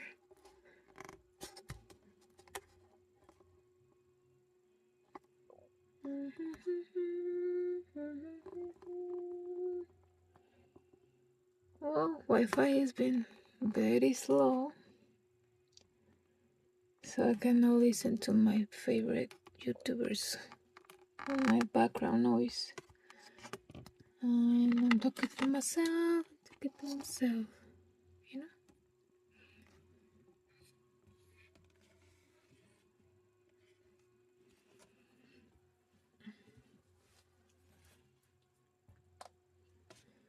Alright, let's get some.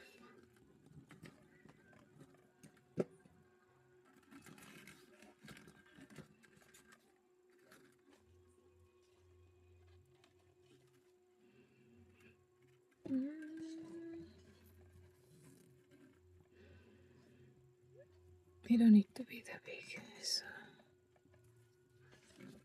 like that. What's going on, Bailey lady?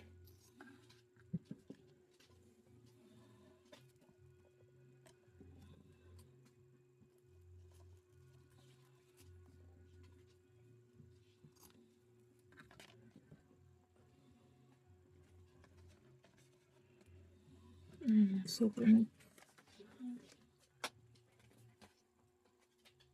Yeah. I know what I'm using this for.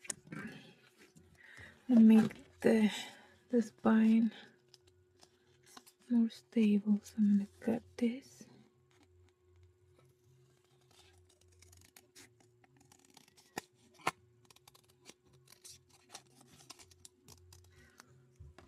And here.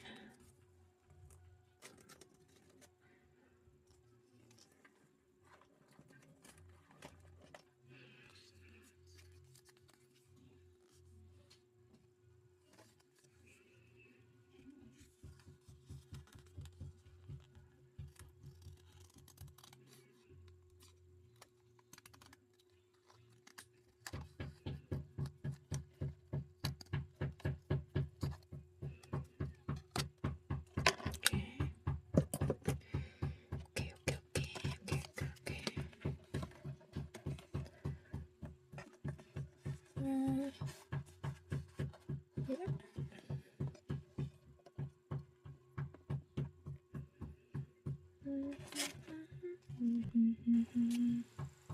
For this next one, because I'm going to take you on a bit of a journey. So this was sent to me, and I'm so happy that this was sent to me, otherwise I would have completely missed it. There is a creator called Kate and Kale. She says, last week I shared a reel about an experience at a styled shoot for the real wedding, and it went viral. It's a 2.4 million views, 1,300 comments, and no point. This is the video that she was talking about, like, yeah, she very clearly states that she made a fake thinking it was a style shoot. Turns out it was actually a wedding. The person organising this, who was getting together for a style shoot, it was actually her wedding. What makes matters even worse is that one of the people that was head organising this whole mess was actually in the industry themselves, so knew that by doing this, it was really not a good thing. I have seen the same two people being tagged in the comment section, and now their accounts are privated. One of them just wanted to the other one was in the industry. So I don't know if it was a collaborative effort, but they knew what they were doing. I'm going to explain to you what style shoot is if you're not aware, because I didn't know either. I was a bit confused. She says, a style shoot is vendors coming together collaboratively to put on a staged event so we get professional photos, video content, make connections, and network, expand our communities, and support one another. The emphasis is on the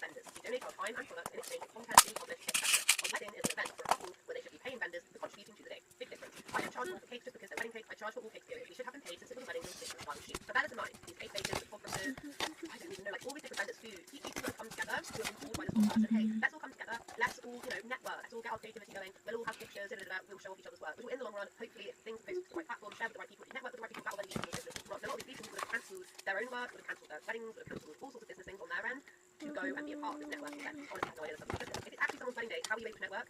How are you able to, retake pictures again and again and again to be able to get a good shot? Because of course, it's an actual wedding day. It's not like you can be like, oh, can you go back a second and get that shot? It's not a practice run, it's an actual run, and it's being dangerous. And this is not the only vendor that got bamboozled by this woman getting married. There was a photographer within the chat who I then clicked on, Becca Melko, wedding photographer, and she came on and she did this 3-part series. She cancelled on clients, she cancelled weddings she could have been paid to do, she put stuff on hold just so she could go to this style shoot. Story about a content day that I went to that ended up being an actual wedding. I showed up and I did what I normally do. I put my whole heart into it. As soon as I got there, something felt a little off. The organizer of the content day was in bridal attire.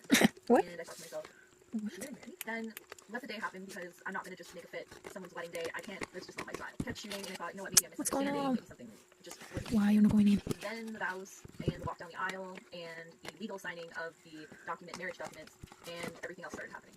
This wasn't a content day, this was a wedding. And I just realized that I shot a wedding for free. I was told that this was a free content day, it was like invite only, yada yada yada. The venue that I shot at, stunning. I always wanted to shoot there, so I hopped right on it. But I also didn't take on work for those days, turned down a wedding and a maternity shoot so that I could do this content day. I told the organizer that I am not providing the photos without compensation, and I also still feel that I should be compensated for my time and my travel, and I have been told that I will not be compensated for anything except for my travel, which is peanuts. I'm telling this story because 1, photographers, protect your time. Don't let people steal your time. Your work is valuable, you're valuable, your time valuable, you deserve to be compensated. Styled shoots require clarity and for all the information to be provided, not for some surprise, oh, I organized it, and oh yeah, I'm also actually getting married today, this is an actual elopement. Someone says, still can't believe none of the vendors told it was a surprise wedding, especially considering the person who planned it in the industry. I'm genuinely shocked. This kind of transparency and disregard for ethics makes you seriously question working with in the future, and Rosie thinks that it's horrible. You have several vendors who did the wedding, but thought everyone else who was the wedding as well. Someone said, did she just think you'd hand over the pics for free afterwards? Did she have other photographers there, hair or otherwise? I'm wondering if you received pics from anyone else or if she found you on you. I believe there were 4 or 5 photographers in total. I've seen these style shoots done in the industry before, and this is something that I wanted to try. I approached the opportunity with the generosity and openness that I bring to every single time. Style shoots are staged events, generally weddings, and there's a lot of benefits to photographers. It can be social media exposure, coaching, just practice. What I was most looking forward to was the coaching to hone my craft. It was a free event, so it was like, as a wedding photographer, the bride and the groom expect you to capture unique events. You only get 1 shot. In style shoots, you get multiple shots. You get time to do the first kiss multiple times, things like that, so that you know exactly what to describe at this event. It wasn't a style shoot at all.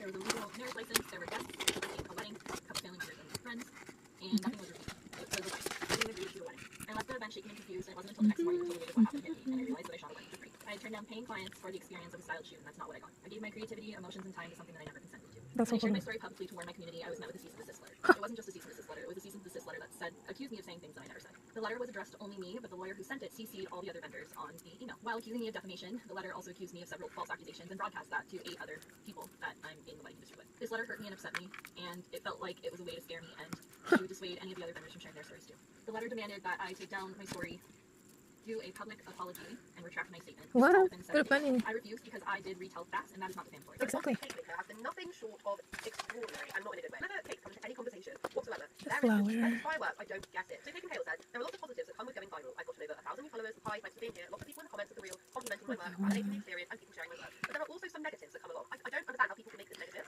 Trolls came out in full force on the reel. The worst things I could say about myself as a baker became the words that strangers said to me. Good thing you didn't put a lot of effort into the cake. That's the ugliest thing I've ever seen. Wow. You mixed up with, wow, this definitely didn't happen. Good for them stealing from you. You price down your customers, especially for weddings. How do you know that? A real baker would use a fake cake. This is your fault. I actually read the comments because I know nothing about anything to do with this. And some people do, yes, use fake cakes, and other people use real cakes. At the end of the day, yes, you're still giving up money. But with a stage shoot, you're going to get something back from it. You're going to be able to network and expand your business. In this case, you basically work free. And they weren't able to network. They weren't able to do any of the stuff that they thought they were going to do. I know these comments don't mean anything. They're coming from people stories who've got nothing better to do than spew negativity. But my nervous system doesn't know that. My nervous system thinks it's under attack and therefore has lived in defense mode for such a past few weeks. And it's exhausting. I stopped looking at the comments, spent days off the app, and tried to ignore it all. But it's still exhausting, overstimulating, overwhelming. On top of an already busy, already overwhelming in good ways and bad life. And it's not why I like Instagram. I love the fact that the community I've built here, the people I've met, customers to keep my business running, the fellow business owners like the friends, and the connections I've made with so many of you. The positivity of this app far outweighs most things that come from this bad. This through going viral, I'd much rather back out. Tell me why there are people being mean about this little cake.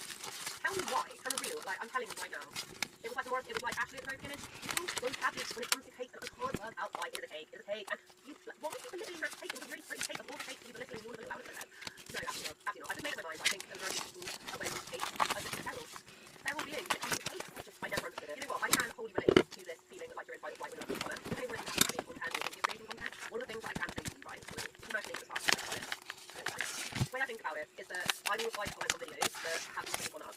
What I don't do, and people might be like, oh, that's why you don't want to comment. I typed out something lovely, and I'm really sorry. If you want to message me privately, do it on Instagram. I will get to you eventually. It takes a little while from track with just messages, but I do get that. I do not just randomly go onto my comments and just flag up things on my different videos. And I always try and do that when I'm on my YouTube video. And it's not been in any way. It's because if you're having a bit of a bad day, right? This is a good example. You're having a really bad day, right? You stubbed your toe. You left your clothes to dry outside, and they're all wet. The dog has trailed in mud through the house. The kids have been screaming every. You know, you've done the swimming run. You've had a full day. You're tired. Everything is going wrong. You feel like the world is literally about coming a period, and you literally feel like utter crap. You know, you're bloody dressing down and stepping onto the door. You know that feeling, right? You then go, and you're trying to do something on your computer. In this case, I work. It's kind of what I do as a job. I have to check my YouTube. You're having a really bad day. You sit down and you're literally about to do it, and you see a comment that says, "You're almost British." Oh fuck! Who says that? When I tell you, I nearly launched my computer out. You're so beautiful. I don't like sitting and reflect on them, but I'm telling you.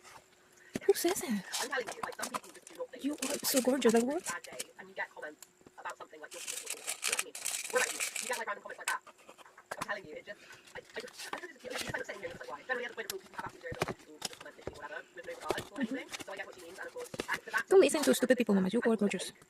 It's awfully diabolical. Such a long-winded way of ending today's video, but I hope you really enjoyed today's video. I adore doing cake-related drama videos because I find it fascinating. But yeah, thanks for watching. I hope everyone has a wonderful day, rest of your life as well. Of course, take care of yourself, take care of yourself, and I'll catch up with you guys in the next video.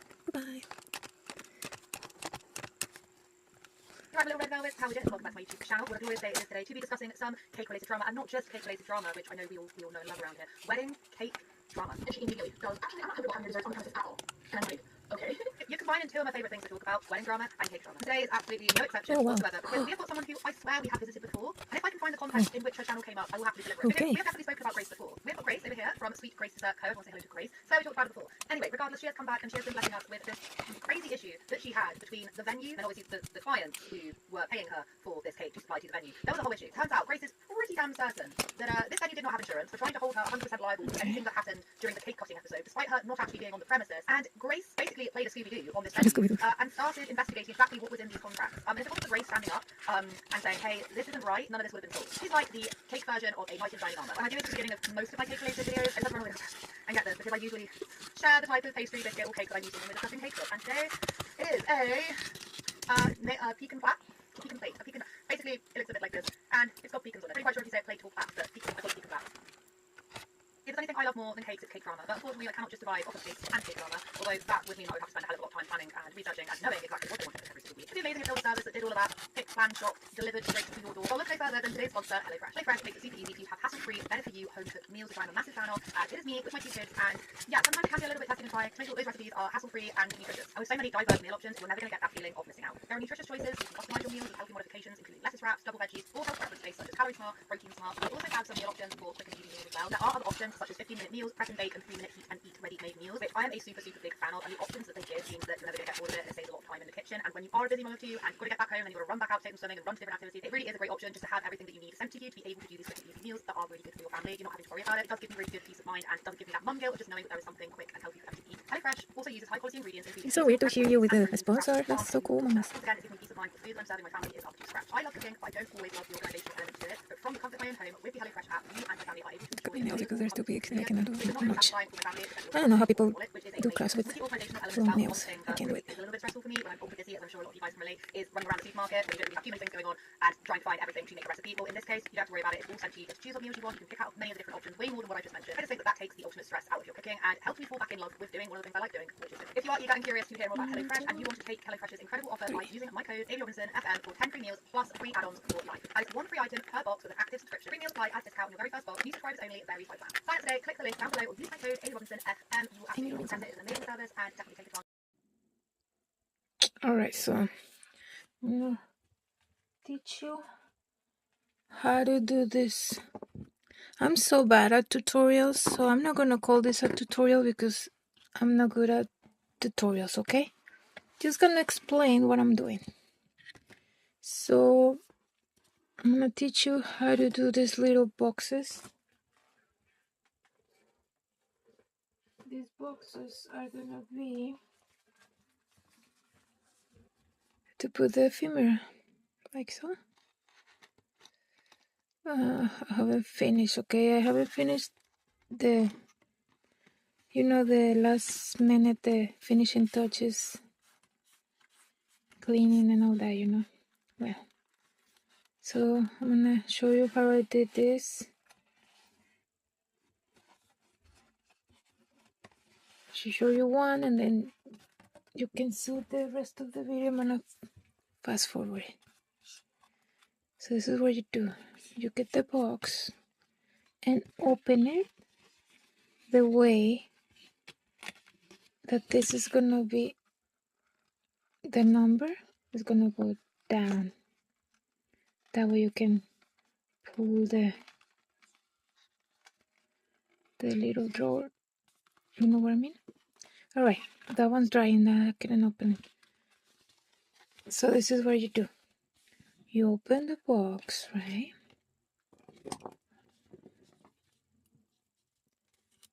And these two flap, I like to fold it in half so it gets more strength. Like so.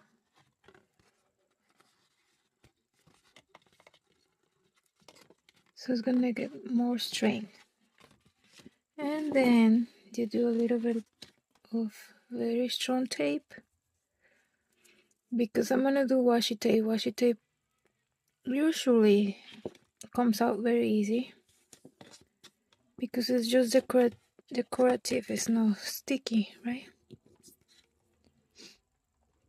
So what we're gonna do, we're gonna do extra tape for the washi tape. You fold this, you fold this, and you fold it like this. Grab the washi tape. By the way, I love this washi tape. It's so beautiful.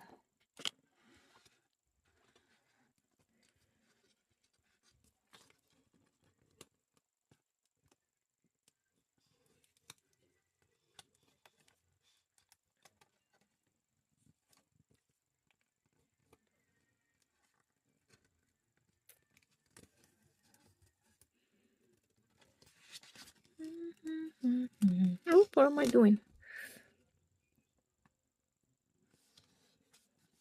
Okay.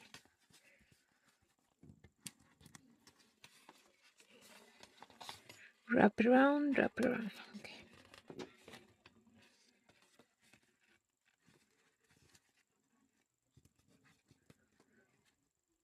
See?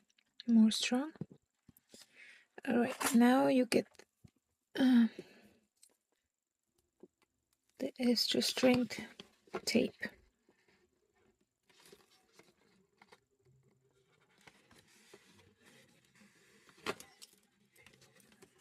Need to make this box super strong so it will never come apart.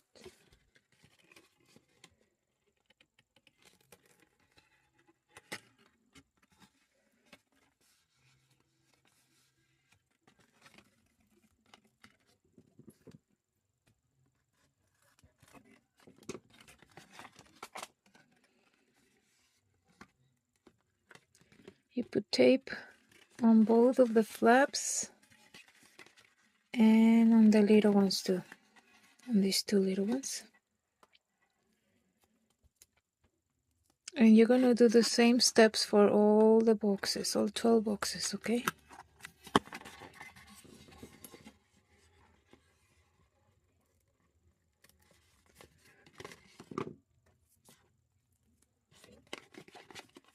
You close all the boxes, and then after you close them, then we're gonna work on the big box.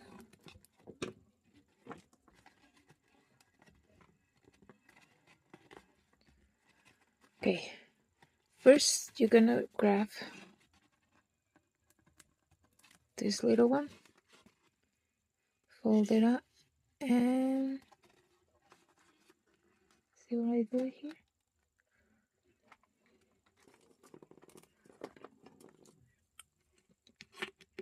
Make sure.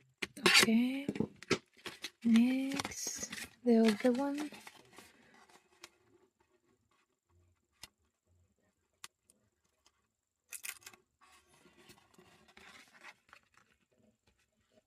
Fold it down.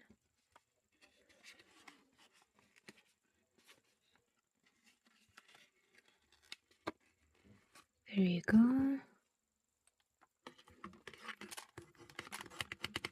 All right. Now,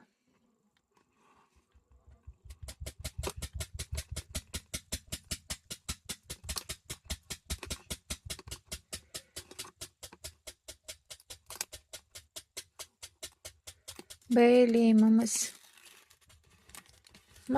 stop. You sound like you have an earthquake. Come in.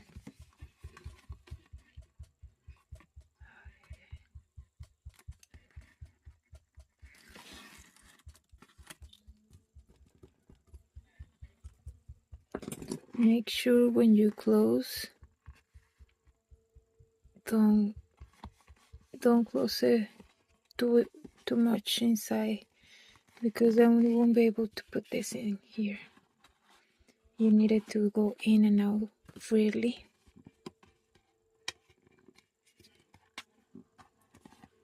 Oh, these are so beautiful.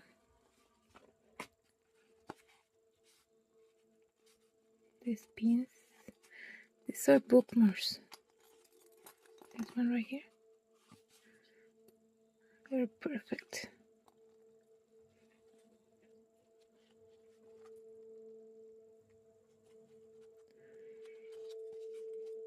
I was gonna make these little ones like I don't know if I can show you which one's the one that you try. Request, and all of those letters were deemed ineligible, and she didn't get any gambling credits for any of them. Think about how many hours wasted because of one word copied down correctly on every letter. So it's a very finicky process, which is kind of what this whole paid per letter course is about. They want to teach you the exact right way to do it and to complete all the steps correctly. But another thing to consider is that this entire process of writing the letters, mailing them off, having somebody receive them and open them and read them, and then go to your online account and credit you those gambling points, and then the process of actually playing the games and then receiving the payout. This takes months, you guys, months. And I also learned that there's a certain amount of time you have to use those gambling credits on your account before they expire. How do I know this? Because the sweepstakes entry rules are free online. Anyone can look these up for themselves. You do not have to pay for the paid per letter course to gain access to this. All the information is free and available to you online if you know where to look. For Chumba Casino specifically, I'll link the sweepstakes rules below if you want to check them out for yourself. You have to gamble your credits within 60 days of receiving them, or else they just go away. And you don't get paid out in US dollars to your bank account unless you have won over $100.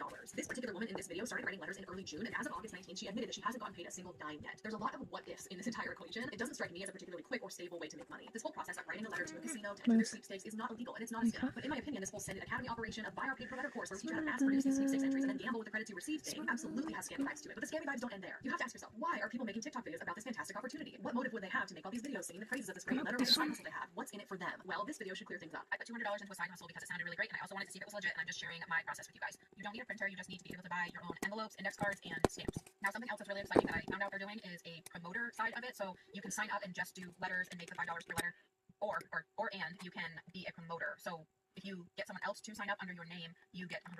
You don't have to be a promoter. It's just like an extra thing that they're doing if you want to promote their course. But because this is so new and it's starting to go viral just now, it's the beginning stages of it. So I felt like it's a bad idea to sign up as a promoter and do the letters. That's my plan as of now. This was the biggest aha moment for me. So not only can you make money writing letters, but now you also make money by recruiting other people to write letters. This has extreme MLM vibes, as you can see. In the same way, MLM reps will say, well, you can just sell the product to make commission. Okay, Or you Mama. can recruit other people to sell the product and then you can make commission on their sales as well. Here she's kind of saying, well, you can write the letters yourself and make some money, or you can recruit other people into the business opportunity side of paid per letter, where you build a network of people below you all doing the same thing you are, and you're making money off of them. In order for you to become a promoter, you have to pay a $20 fee. You don't get anything in exchange for that fee. You just have to pay it to buy into this business opportunity. Then what's in it for you is you get a one-time $100 bonus for every person you recruit. Plus, it also looks like you get paid an additional $5 every single month if these people stay in your downline. They also describe this compensation plan as a 3x10 matrix where you get paid 50 cents per month for every person in your matrix. I take this to mean that you earn 50 cents off every person in your downline that you did not personally recruit. So maybe your friend recruited somebody into the paid per letter opportunity, and now you're getting paid 50 cents every month off of their involvement. Here's how that breaks down, where it clearly shows that the more and more people you recruit, the more level your downline goes, the more money you have the potential to make. And they even help us out here by illustrating it in an easy to understand pyramid-like structure. To me, this looks like it very closely resembles an MLM scheme. But if you ask a paid per letter promoter, they will swear up and down that it's not. All right, I'm doing the MLM comment, and this is 100% not an MLM. Take it from someone who has done MLMs and totally wants nothing to do with them. Yes, 10 years ago, I tried first MLMs. This is not an MLM. I'm just a stay-at-home mom who found a side hustle that looked interesting, so I signed up for it to see if it was legit, and it's legit. An MLM is when they have products for you to sell, and you have to cold message people and everything. There's no messaging involved here. There's no selling a product. You see, here's where something clicks for me. I think she might be right that paid per letter is not an MLM. She's right that they don't actually sell a product. So let's evaluate this real quick. There is no product being sold to customers. There is no commission being earned off of those customers. There is a $20 required buy-in fee in order to become a part of this business opportunity in which you get nothing in return. Typically with MLMs, there is some kind of startup cost, but you get something in return. You get a starter kit or a pack of products to try. In this case, you get nothing at all. And it looks to me like you get paid strictly based on how many warm bodies you can organize into matrix levels below you. That's not an MLM. That looks to me like a good old, you know what, a good old-fashioned pyramid of Giza, let's say. And of course, that's just a matter of my own opinion based on the company-produced presentation of the compensation plan that I saw, and that I can link below for you as well, so you can watch it and you can make your own judgments and use your own discernment. But it does feel clear to me that the larger earning potential lies within the recruitment of others rather than just writing your own letters. Because think about it, what would you rather spend your time doing? Would you rather spend 2 hours? Bailey, what are you doing, Mama?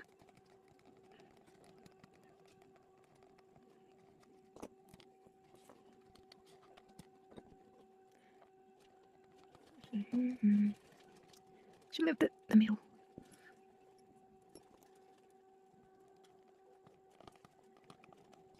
Okay, copy that.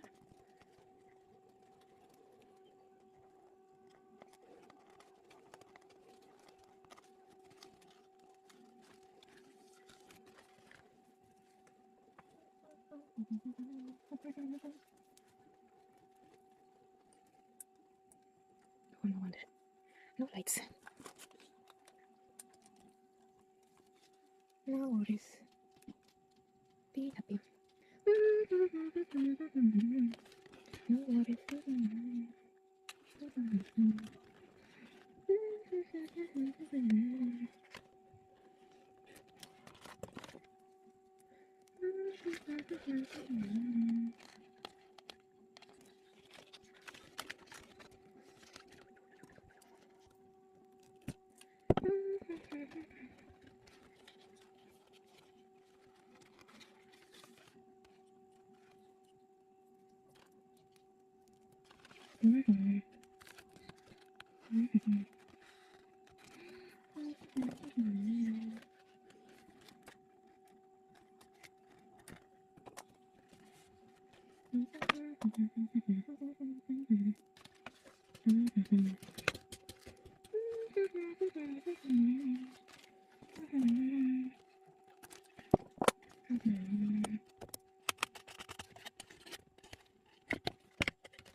Simple design letter. Mail it off every morning. Okay. Mail off every morning. And that. This one. You can check out my bio. It's in there and ask me questions. But Ask the questions. so you're telling me that I can make $6,000 a month just by staying home writing letters all day? No commuting to work, no boss, no responsibility, no traffic, just sitting back, chilling out, and writing 2-sentence letters. Seems way too good to be true. The text on this is completely different. It says 5K a month, 2 hours of work. That makes it sound like you can make $5,000 for just 2 hours of work, but that's not what's happening at all. Listen closely. Letter writing business is not going anywhere, and let me just give you some food for thought. All you need is index cards, envelopes, this pen, and you're gonna just write. It's 2 sentences. But here's where I want to blow your mind. If you and your partner, whether that's husband, wife, live in the same household, and both of you commit to writing 20 a day, that takes about 2 hours, 20 a day, do you know you guys could bring in $5,000 over $5,000 a month? Think about that. That is a game changer. For what? You could pay off all your debt. You could pay off. We can all be millionaires. Like what? Just go and do things without even thinking about, oh, let me check my bank account. You could plan your dream vacation. Honestly, you could essentially You could. And both of you could just be working 2 hours a day. 2 hours a day. I'm sorry. Don't sit on this. This is life-changing. You could just quit your job. You and your husband could just quit your job and spend 2 hours a day writing letters and make a decent living. No. What a completely reckless thing to advise people to do. Especially when we know that there's much more to the story that she's not divulging at this point. There has to be a catch who can figure out what it is. So let's keep digging. Writing 25 letters a day is $125 a day. That's $875 a week. That's an extra $200 a month. Oh, she knows math. I'm telling you, if you were looking for a way to make money from home, whether it's something from your income, you're in a job to retire, you're a stay-at-home mom, you have a full-time job, I don't care who you are, like, who doesn't need another stream of income in this economy? You should definitely look into this $5 per letter writing side hustle. I've been helping people make money from home for over a decade, and this is by far the simplest one I've ever done myself. I'm obsessed with it, and it's just feels so wealthy. I'm like, why did I not find out about this sooner? I'm noticing a lot of familiar multi-level marketing language here, the make money from home, great for stay-at-home moms, supplement your income. Everybody needs multiple streams of income. This is getting major MLM vibes. Take note of that. And 5 letters a day take me roughly 2 hours to complete, a little over 2 hours. And I could do that. Sometimes I'll do an hour in the morning and an hour at night, or I'll just like plan out like I'm going today and just get 25 done. So the cool thing about this is you can make as much, you can write as many or little letters as you want. I get that question how much. Sorry. I don't have to write, like, is there a pattern? No, you are in control of this. How much money do you need to make a month? Like, the sooner you start writing, the sooner that you're going to start making money. So if you have questions about this, I put together a letter writing that is forward. That is at the top of my page. I explain everything that goes along with this side hustle there. And then if you're like, yes, like I want to get started and you want that step-by-step process, the letter writing program that I chose to go with, copywriting within 24 hours, is also at the top of my page. And like, go ahead and start writing and have your holidays paid for. This is the person hearing about the letter writing program. Now I'm getting the impression that there's some kind of organization or program or something that you need to join or become a part of in order to get set up with your own little letter writing business. Like there's some kind of insider group that you need to join. And lo and behold, I discovered that the name of this company, of this organization, is called Send It Academy, and they sell a course called Paid per Letter. The Paid per Letter course is $225 up front and then a recurring $25 monthly fee to remain a part of the Send It Academy and to keep your access to the group, to the course. And this course supposedly teaches you everything you need to know about how to get set up making money by writing letters. It gives you step-by-step instructions. If you follow those instructions exactly, meaning you write exactly what they tell you to write, you send it exactly who they want you to send it to, then you'll be able to make $5 per letter that you write. But lucky for us, I didn't have to purchase this course in order to find out what this is all about. I was able to find a company-hosted Zoom call for free on the internet that explains what this money-making opportunity is. So let's hear it right from their own mouths. The name of the company, Send It, or Send It Academy. Now, at Send It Academy, what we like to do is we'll give away many people do their household. Now, we do here. The main reason you're here, the main reason somebody brought you onto this call, probably one of our platforms, earns for writing up, earns up to $5 Up to $5 per handwritten letter. Not $5 exactly, up to. You have the chance to earn up to $5.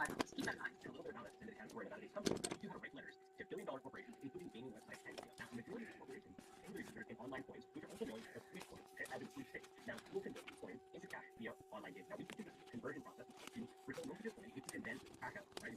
Now, there's this does involve gaming websites, and that converts into your coins. This may not be for you, but we want you to stick around because there's a lot of different things we do here at Send It Academy, and just like you with somebody you know, and we do have a very good affiliate partner. Wait. TikTok girlies were telling me that I was doing $5 per letter for writing to these companies. But here we have somebody from Send It Academy confirming that what you're actually going to be doing is making 5 gambling credits when you write sweepstakes submissions to online casinos. The letters that you're writing are saying, please enter me into your sweepstakes. You send it to them in the mail, and then they compensate you for sending in that entry with 5 gambling credits to their online casino. And then cross your fingers that the odds are in your favor and that you don't gamble all of your credits away and walk away with nothing. So let's make that extremely clear. You are not getting paid $5 US, you're getting paid 5 gambling credits, also known as sweeps coins. So the question you have to ask yourself is, can we write? Because if you can write, we can do this in which way. We can show you incorrect. We can check your work to make sure it's correct. Okay, fix this. Very, very easy. Now I'm going to go over just a couple of success stories here on my screen, and I'm going to bring on a couple of people to give some testimonials, so I'll go ahead and remove my screen share in just a bit. But this is what we're talking about when we say you write letters and then you can convert it. So right here you have somebody that redeemed $508. So what do? They wrote a bunch of letters to these gaming players, and what happens is when they get those letters, they put what they call sweep coins into your account. So on average, for every letter that you write, they get $5. Now once those sweep coins are in your account, we're going to go through our course. We're going to teach you exactly what type of game to play, how to play it, how to make the numbers go into your favor. And then when those convert over, now you can do that. Okay, so let's just say you wrote 20 letters and $100 for 100 sweep coins. Now with those 100 sweep coins, you're going to look at every game solution. Typically speaking, you're going to retain 95, sometimes a little bit higher, roughly about 95%. This entire paid per letter course that you pay $225 for upfront and then a recurring monthly cost of an additional $25 just teaches you how to play online casino games so that you hopefully retain approximately 95% of those sweeps points that you gain in exchange for these handwritten sweepstakes entries. The reality of this situation is a stark contrast to the $5 per letter claim that we're seeing all over TikTok. It's not $5 a letter, it's 5 gambling credits that you may or may not see a return on. It all depends if you gamble it and it plays in your favor. You're just paying hundreds of dollars for this course that teaches you how to enter sweepstakes at online casinos and then how to gamble at those games. Which, by the way, we haven't discussed the startup cost for all of this yet, and this would be a good opportunity to do that. Let's take this woman's example of you and your spouse writing 20 letters each per day, and let's say you do that for a month. That would total 1,200 letters. The startup cost for this is going to cost you approximately $1,243. This breaks down to $225 for the paid per letter course, about $34 for index cards. They have to be written, And that they were incredibly intensive. You can see that on the bike footage. Where are you at? Taken clear. When we first made that to the floor, Sergeant Robinson cleared the main first floor. Again, we had no idea if there was anybody in the house. I stayed until make sure there wasn't anybody there. It's about 8 or so. Drive clear. All right. When they're clearing the first floor, they can hear Ashley upstairs yell upstairs. How many people are inside? Upstairs. I'm coming. All right, please show me your hand. The door's on the left, right? Okay. I went past the bedroom that Ashley was in because I had no idea whether or not Lauren was in need of help or beyond help. Otherwise, I just moved into the house less than 2 months before. Jared, yeah, what do we need? I start cleaning the rest of the house, and Sergeant Robinson enters into Ashley's room to start helping her. Hello. I'm not going to shoot you. Any medical in here now? Ashley and her husky Malamute Bronson have lived with Audrey for about 2 years. The body camera footage of her interaction with police that day is raw and graphic. I'm the police, right here. I'm right here. Can you see me? Ashley was obviously fighting for her life, and you can tell from his video that her vision was obviously impaired by the injury that she sustained. Ashley's not only unable to see, her injuries also leave her partially paralyzed. Are you the police? I'm the police, yes. Show me your face then. I'm right here. Can you see me? She's chilling. She's asking you, are you really a police officer? Yeah. Don't hurt me. Don't shoot me. Right. I just felt for her, you know, being in that position where you're helpless, you know, so I felt for her. Just trying to reassure that we're going to get her help we could. You got the medical people coming in. I'm trying to figure out what happened to you. Where are you bleeding from? I'm not bleeding. Okay, well, I'm not well with you.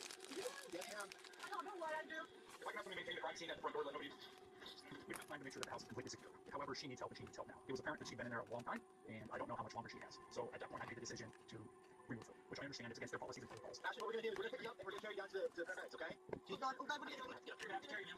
What are you doing, sir? I think you're gonna carry. Where are you carrying me down? Where are you carrying me? Yep, this is far. Where's the dot? Straight out back. Keep going. So we have no idea. She keeps looking this way. I don't see any obvious. I'm not gonna go. You don't have a choice. We gotta get you to the hospital. I'm not going. They won't let us go wet. That's fine. You want to get out? That's fine. They want you to do something you're not normally do. Right? Yeah, that's okay. Ashley. Well, at that point, we still didn't know where the assailant was. So, again, we want to ensure they're safe. Okay, let's go. You're dying, Mama. Those were Deacon's Hospital. Okay. The time is 9:41.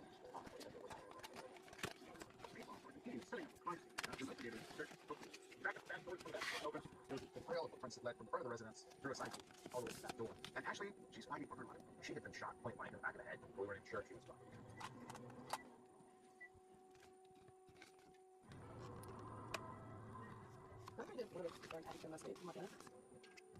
Very tight knit, blue collar, working class community. Generally, in the veteran community, our citizens, they live here and work in Bozeman. We're completely surrounded by mountains, and we have wilderness areas nearby. For the summer going on first, and then for the first year, which is the best. All the blessings that you can ask for in the mountains. Murder is extremely rare now in Montana. But on the first Sunday morning of 2018, a call was over the local police radio. Possible double homicide. Law enforcement and medical personnel rushed to this house on Idaho Street, preparing for the worst. Thank you for your help. We cleared everything up. With the crime scene secure, detectives are able to begin their investigation into what happened to Lauren and From that first initial, it didn't appear that there were no open drawers, the place wasn't laying something. we got back door from the back and broken open. The door was side of a break-in. Yeah, the three were it was very clear that obviously they had gone into the back door. They went through a gate, went around the back, gained entry through a sliding glass door in the back. You can see that there were tracks leading around the side of the house. Ms. Butler had indicated early on that those were not made by either her or anyone in the household. So those were of significant interest to law enforcement. Going around that one. Yep. Hold up. Drugs would make you the snow to demonstrate the low tech. Believe you, you're highly valuable evidence. You can find it right there in the snow, but you're racing against the clock. Yeah, unfortunately, sometimes in Montana, there are conditions can change rather rapidly. In this case, we knew the snow was going to be okay, so we wanted to make everything initially with photography. I see some blood from a crime scene photo. Is that some sort of like forensic tool? I wouldn't call it high-tech by any means, but we will spray paint these prints. Can you show me how you did? Yeah, absolutely. We can use this one, maybe? Okay. I need to back up stand out in the fabric every day with the white and the way the light reflects. So you get a little dusting, and you can see where it really makes that detail stand out. It's amazing. You can find ribbon, design at the bottom of the shoe. Yeah, it kind of just produces almost like this little 3D model, right?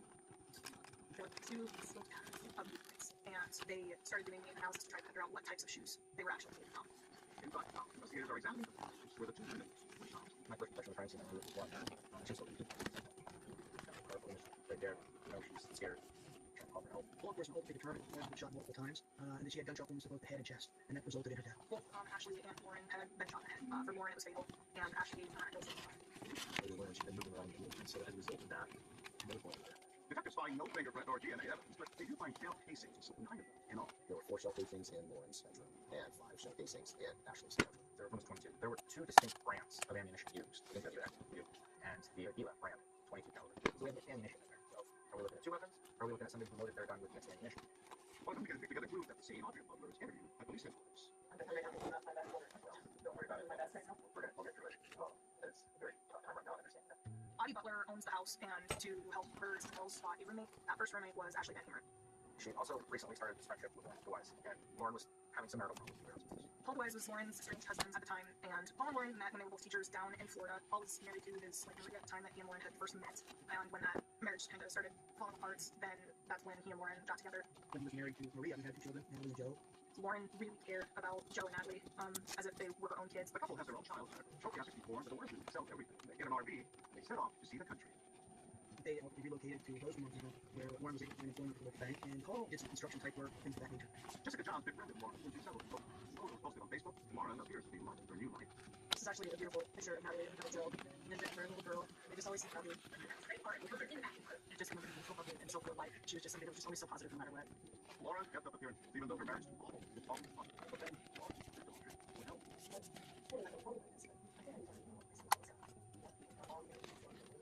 So, we began with Audie in November. No. are the members released by Down Warren's house all doin. They pull the car over as a nuisance, so they are doing a high risk stop.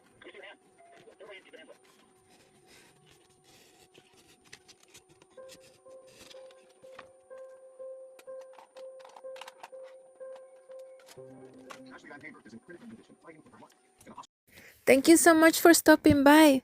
I promise I won't bite if you come back, okay? Appreciate you. Thank you so much. Appreciate you. Thank you. Bye-bye.